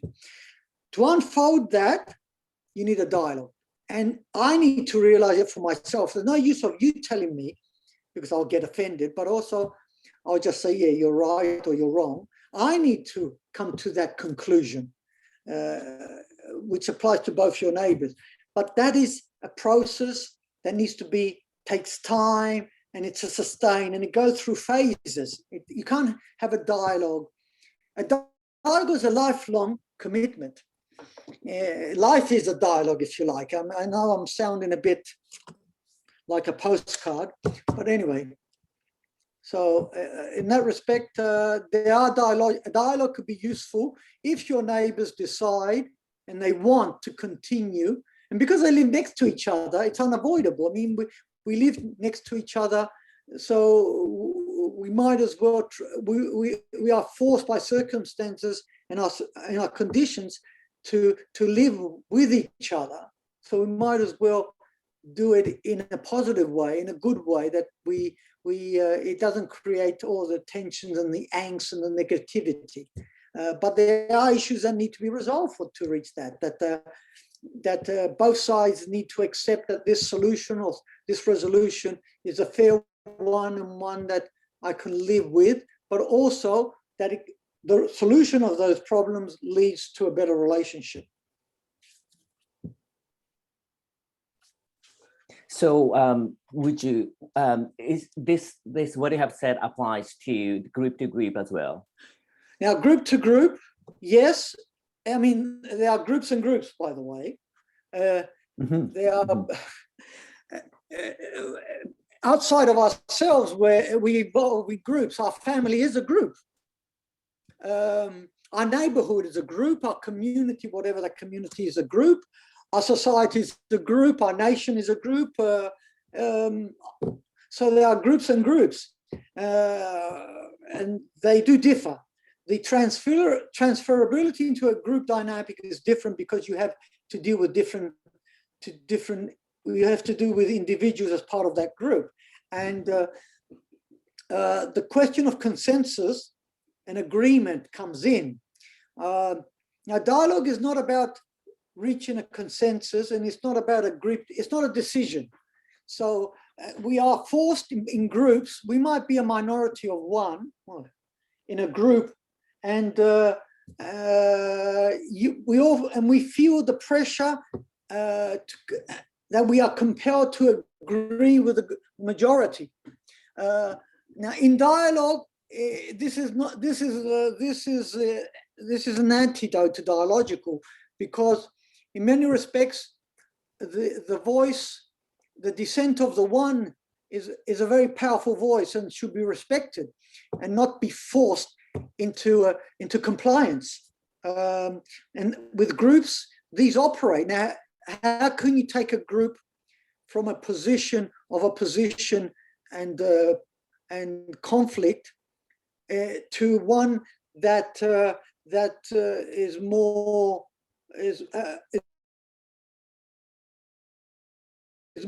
dialogical? It can be done harder. It's a different process. It's much more multi-leveled, all right?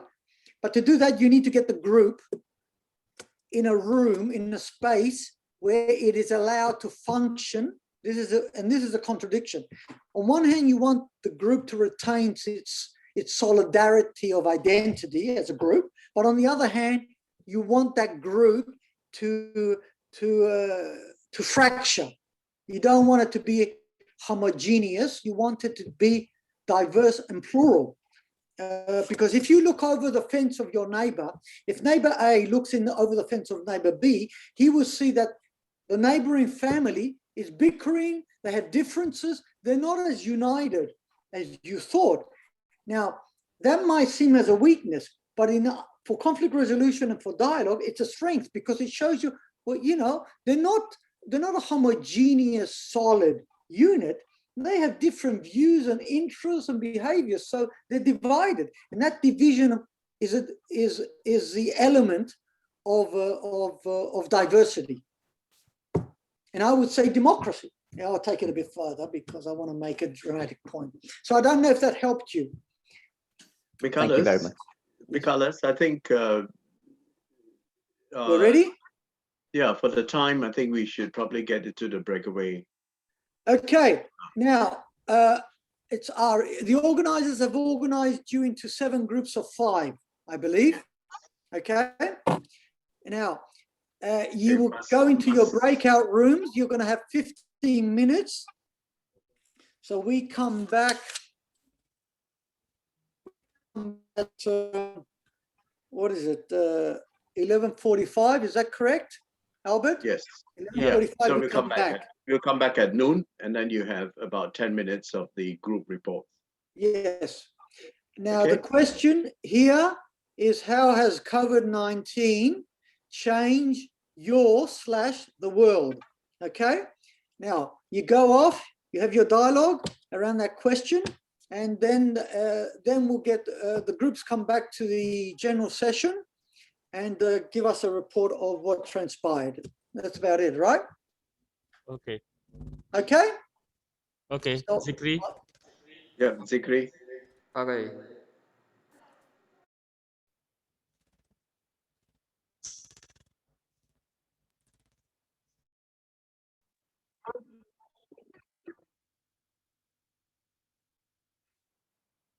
Zikri, you want to stop the recording for this? A gap in my studies after I started working. So that's how I started, and that break was very good for me. And secondly, that I learned the sense of care for others. I used to be careful towards my family member, but the extended family from where I belong to. So I try to help people, try to tell them the myths that are associated with the care and everything. So so that's something which is changed. Okay. So I think the time is already in, done. I'm left for apart. I think it's time for the group report or something like that. Okay. Welcome back. Are we, we're in the group's report, are we? Michalis, can you stop your share screen so that we can have the whole... Can I stop it? I think I can. Let me see. Yeah. Just close it. Okay, great. So we now... Close now? Yeah. So we have the whole gallery of the... Well, I don't, but I've got you, but anyway. Just... Okay. Okay, gallery view. Gallery view. That's better. Is that Okay. it? All right. So you have you can see everyone now. Well, mostly everyone. Pretty much, yeah. You just need to move the screen up and down. 4, 5. 1, 2, 3, 4, 5. 25 boxes according to. Yes. Okay. So all right. It's quite now. Okay. Ready? Yeah. Yes, but we're moving into the reports or feedback, let's say. Report sounds a bit too austere.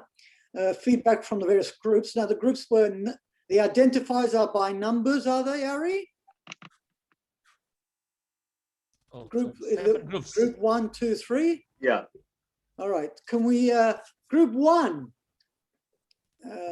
Now, this is, we left this up to the group to manage, so I don't know who's going to step up and provide the feedback. So deliberately, we stayed out of intervening to see whether it's a bit of an experiment, if you like. Let's see if somebody, who was in group 1? Hands up.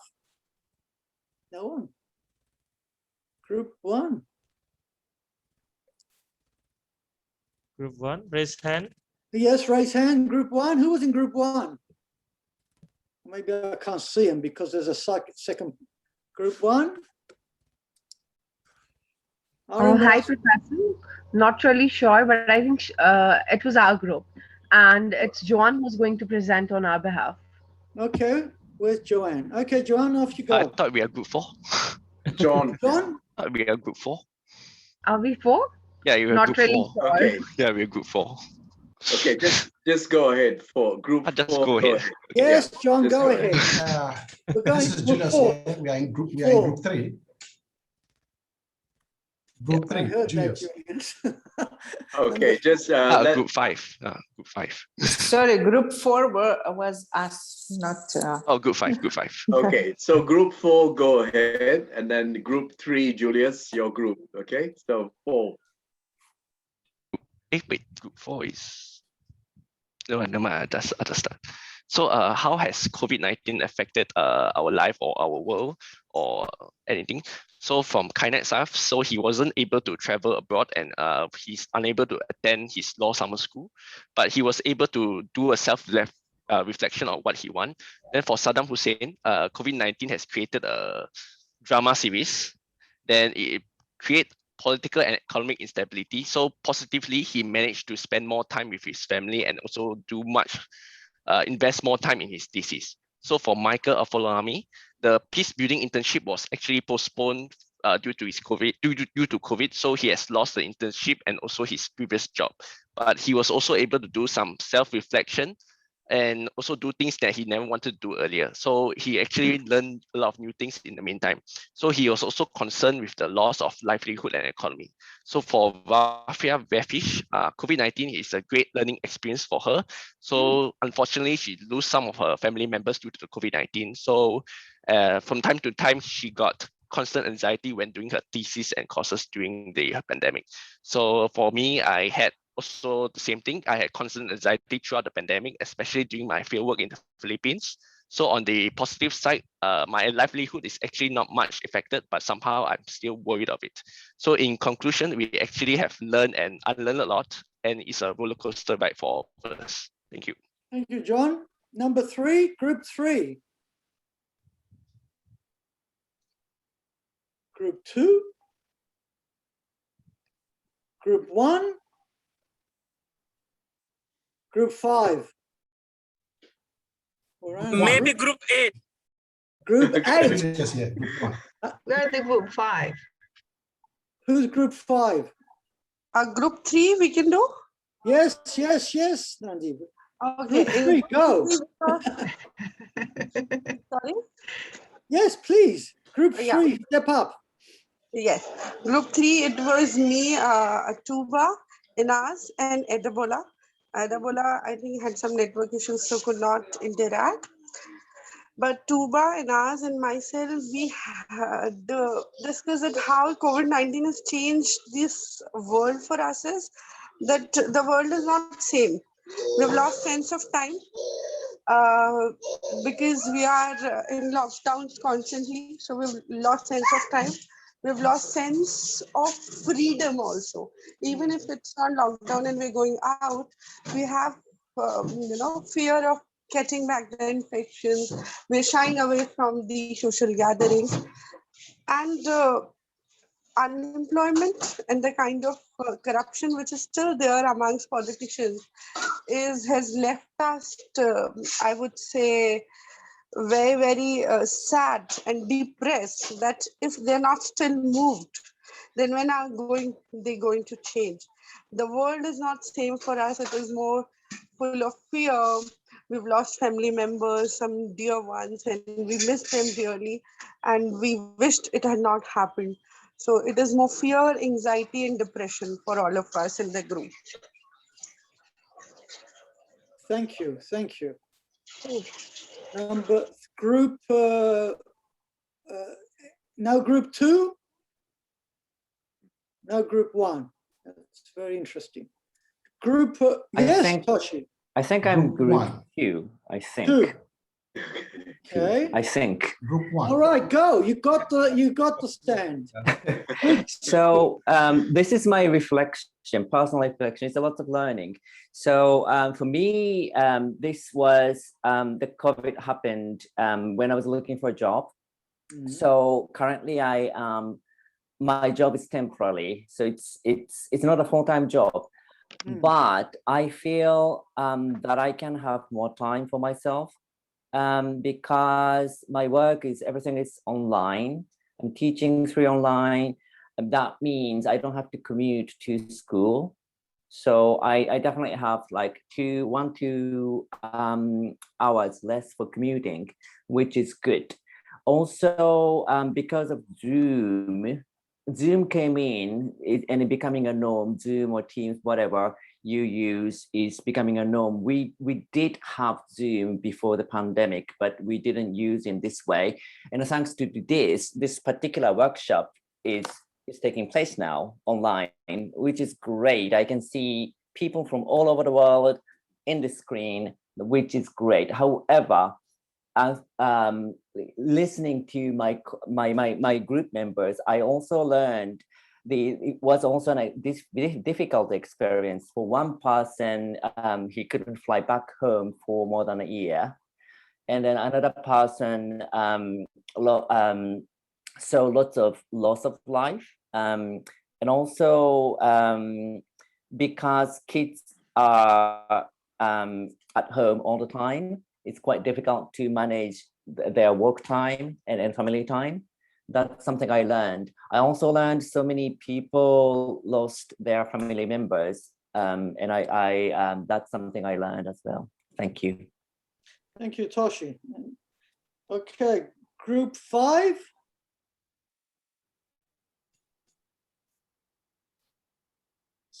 Group 6. 1. Who's 1? Julius, you're group number 1. Group 1. Please. Yes, sir. Please. Okay, group 1, from group 1. Yes. Group 1 comprises of Concepcion, Christina, Manoj, and Muji. Okay. And we all concluded that COVID-19 has seized our freedom and separated families all around the world. We also agree that it has increased death mortality all around the globe. So we believe that it has claimed more lives than conflict. It exposes health system. Many nations have to struggle for their medical facilities, and some are still in the process of acquiring the latest equipment like oxygens and so on.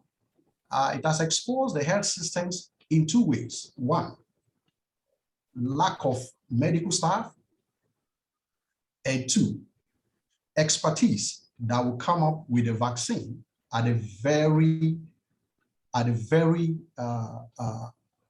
me say, from the beginning.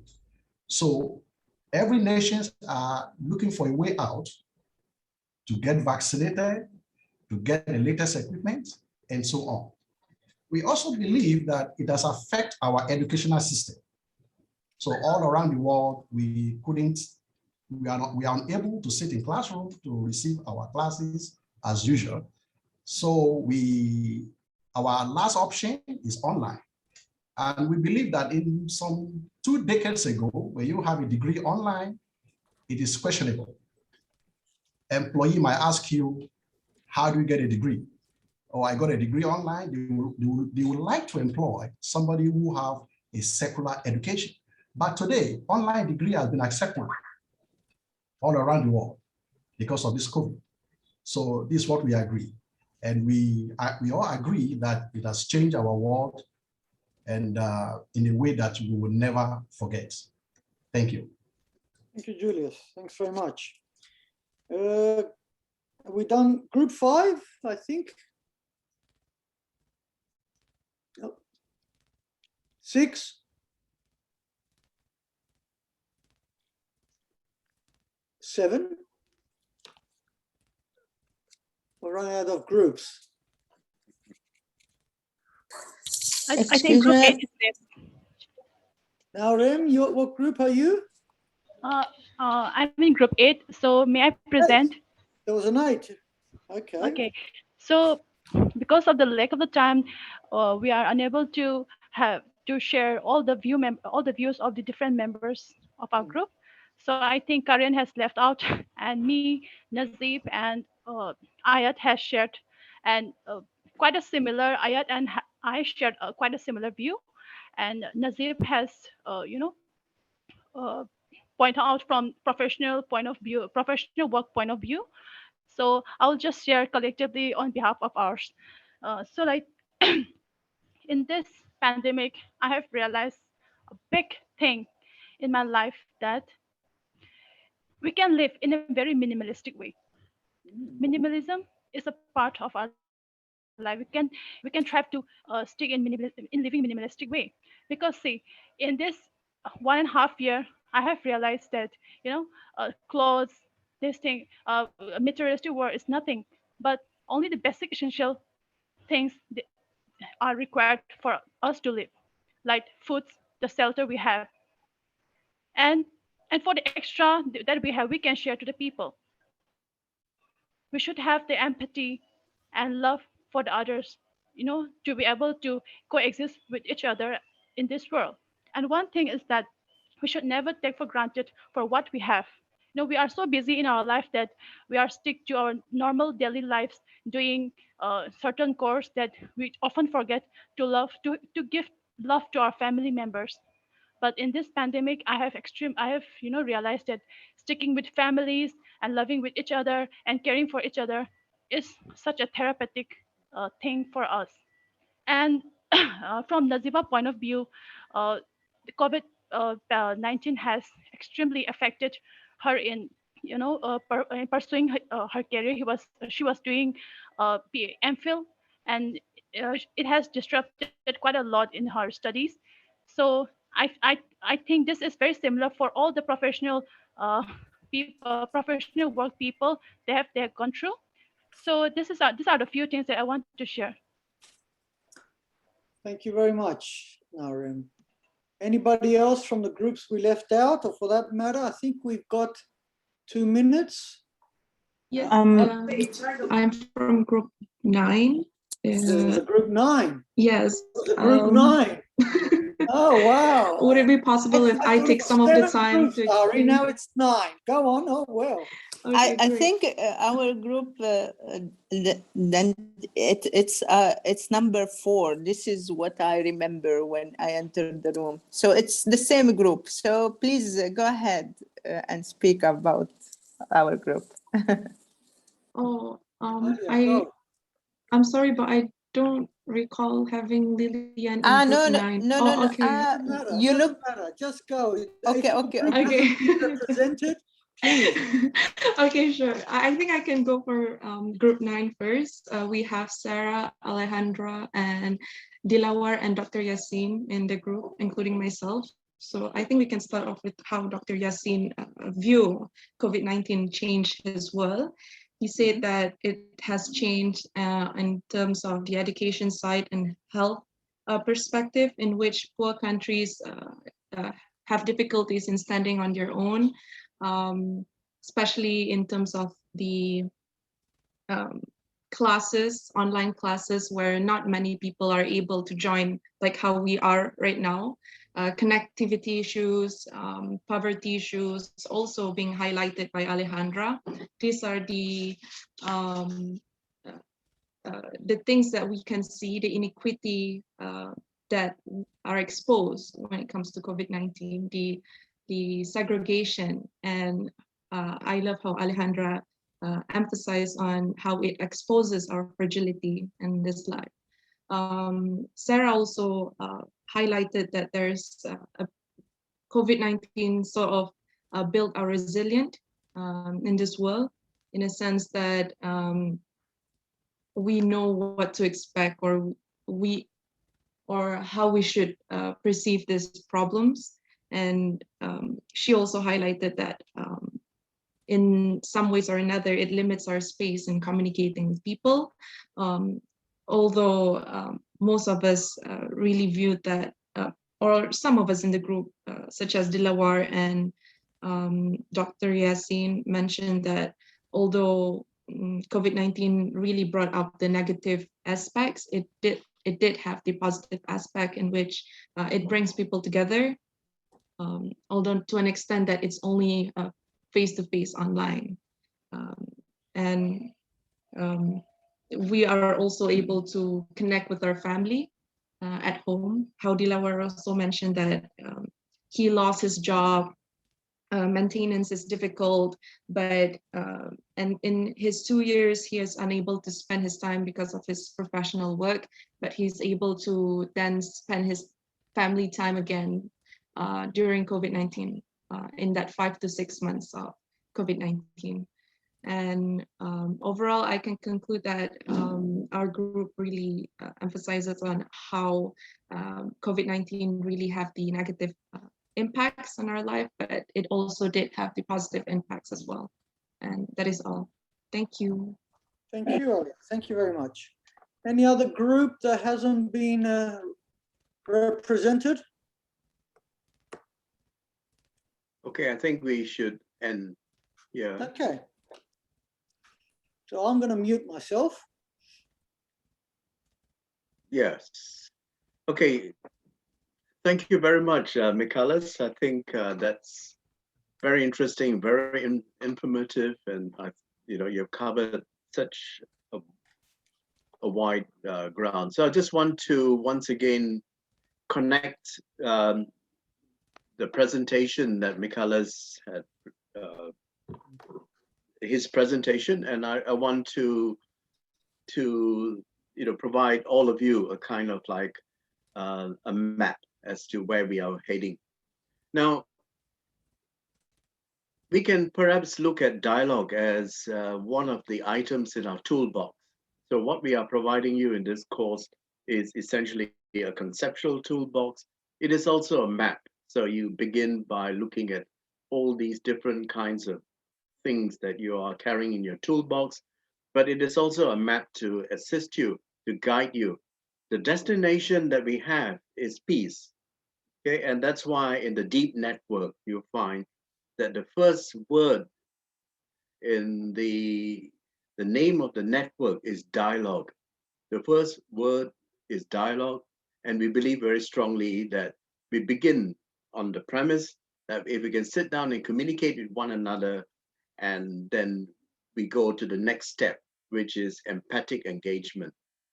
The way I see dialogue is that dialogue is essentially a process of rehumanizing the other, because what we have here is that in this world of ours, as humans, we are hardwired for empathy. In fact, we have the mirror neurons, as neuroscientists have presented to us, that we have these mirror neurons, and to be human is to be empathetic. And this kind of mirror neurons that in fact stimulates empathy, and this is why we are said to have this innate capacity to empathize, innate capacity to feel the pain of others, the innate capacity to feel the elation of others. So empathy actually makes us human, and this is an important thing to keep in mind. But what happens is that we have a political system, we have an economic system, and whatever kinds of cultural systems that we have, that tends to dehumanize the other. So when we look at violence right around the world, for example, in this fabulous book by Mohammed Mamdani, entitled "Why Victims Are Killers," and how victims become killers. When he looked at he's an anthropologist, and when he looked at the Rwandan crisis, and he found that why were Hutus and Tutsis, people who in fact knew each other, they were neighbors, how come they ended up killing each other? And then he pointed out that the way the one group dehumanized the other group, they didn't speak about them as being humans, but they spoke about them, referring to them as cockroaches and dehumanizing. So dialogue, really, by bringing people together to sit down, to make eye contact, to talk, to communicate their pain, to communicate their ideas, their interests, it actually helps us to once again become human. And this is essentially the process. And then once we have this empathic engagement where we rehumanize each other, then this is dialogue is an important, as I mentioned, a toolbox in this that helps us to reach the destination of peace. So yesterday, Jennifer Murphy talked to you about Lederach. And on page 21 in his little book on conflict transformation, this is what Lederach has said. Conflict transformation suggests that a fundamental way to promote constructive change on these levels, and the levels he's talking about, interpersonal, intergroup, and social structural, is dialogue. So he says that conflict transformation suggests that a fundamental way to promote constructive change on these levels is dialogue. And he says dialogue is essential to justice and peace on both an interpersonal and at structural level. But he also points out that it is not the only mechanism, but it is an essential one. But later on in his book, Lederach points out that when we look at dialogue, we tend to think about dialogue as if like just sitting around the table and and talking to one another. But the focus has been on this communication through talk. But he also points out, as you remember yesterday, Jennifer Murphy said that silences can also communicate. And that is, the eye contact that we make with one another. And what he recommends is that a broader approach to dialogue, and it's not simply a technique-oriented approach that can happen in, direct face-to-face processes, but there are many ways of learning and deepening understanding. Dialogue as we talk is not the only path to understanding. We can promote and foster dialogue through music, the arts, rituals, dialogue as sports. Michalis is a football player and he all the time talks about football, but football itself can be a form of dialogue in the sense that we bring groups of people together and we try. And one of the projects that we actually had at the Center for Dialogue was to do with encouraging people to have sporting events. Fun and laughter and dialogue as shared work to preserve old city centers or parks. So dialogue can be bringing groups of people together. For example, one of the projects that we try to promote in the DEEP network is community garden as a form of dialogue, bringing people of different cultural backgrounds, getting them together with a purpose here. We were talking about purpose and interest, but here it can be a purpose in terms of planting organic food. But in the process, they are communicating with one another. The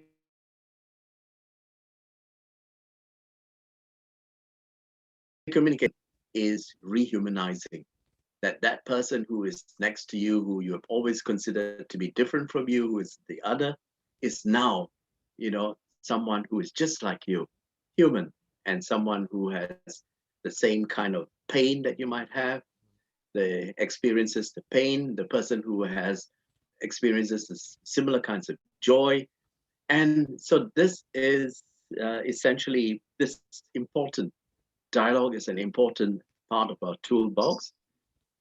And now we look at the map in terms of how are we going to get to our final destination, peace, and not just peace among different people in this world of ours, but also peace with nature.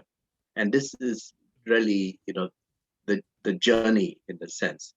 And here we have been providing you with the toolbox, but also a map towards this journey that is eventually going to take us to peace. So this is to connect what we have covered so far.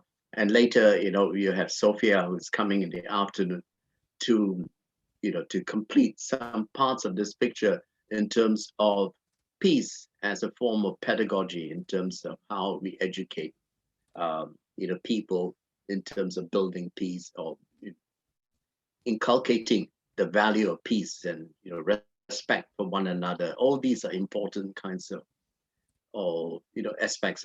So very important elements of this toolbox that I keep talking about, the metaphoric toolbox that we have. And I shall end there and leave it to my, colleague, Mas Ari. Okay. Again, on behalf of ICCTP organizing team, we would like to say many thanks to Prof. Michalis to share his ideas, his experience, 20 years experience, on the dialogue. Yeah, and I'm sure it becomes a perspective, it's very significant perspectives for all the participants, because they also, it becomes the knowledge, the things that you share, of course, becomes their source of inspiration, and then to enhance their understanding for dialogue and many different of dialogue, many understanding of dialogues. So again, thank you, Prof. Michalis, shall I say, Michalis, for your today's contribution. Okay, for the participant, we'll have a break now, and we'll come back at 2 p.m. Okay, as a schedule. Again, see you soon at 2 p.m.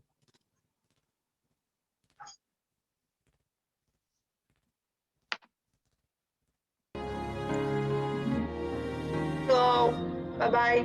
Bye. Bye-bye. Bye-bye. Bye.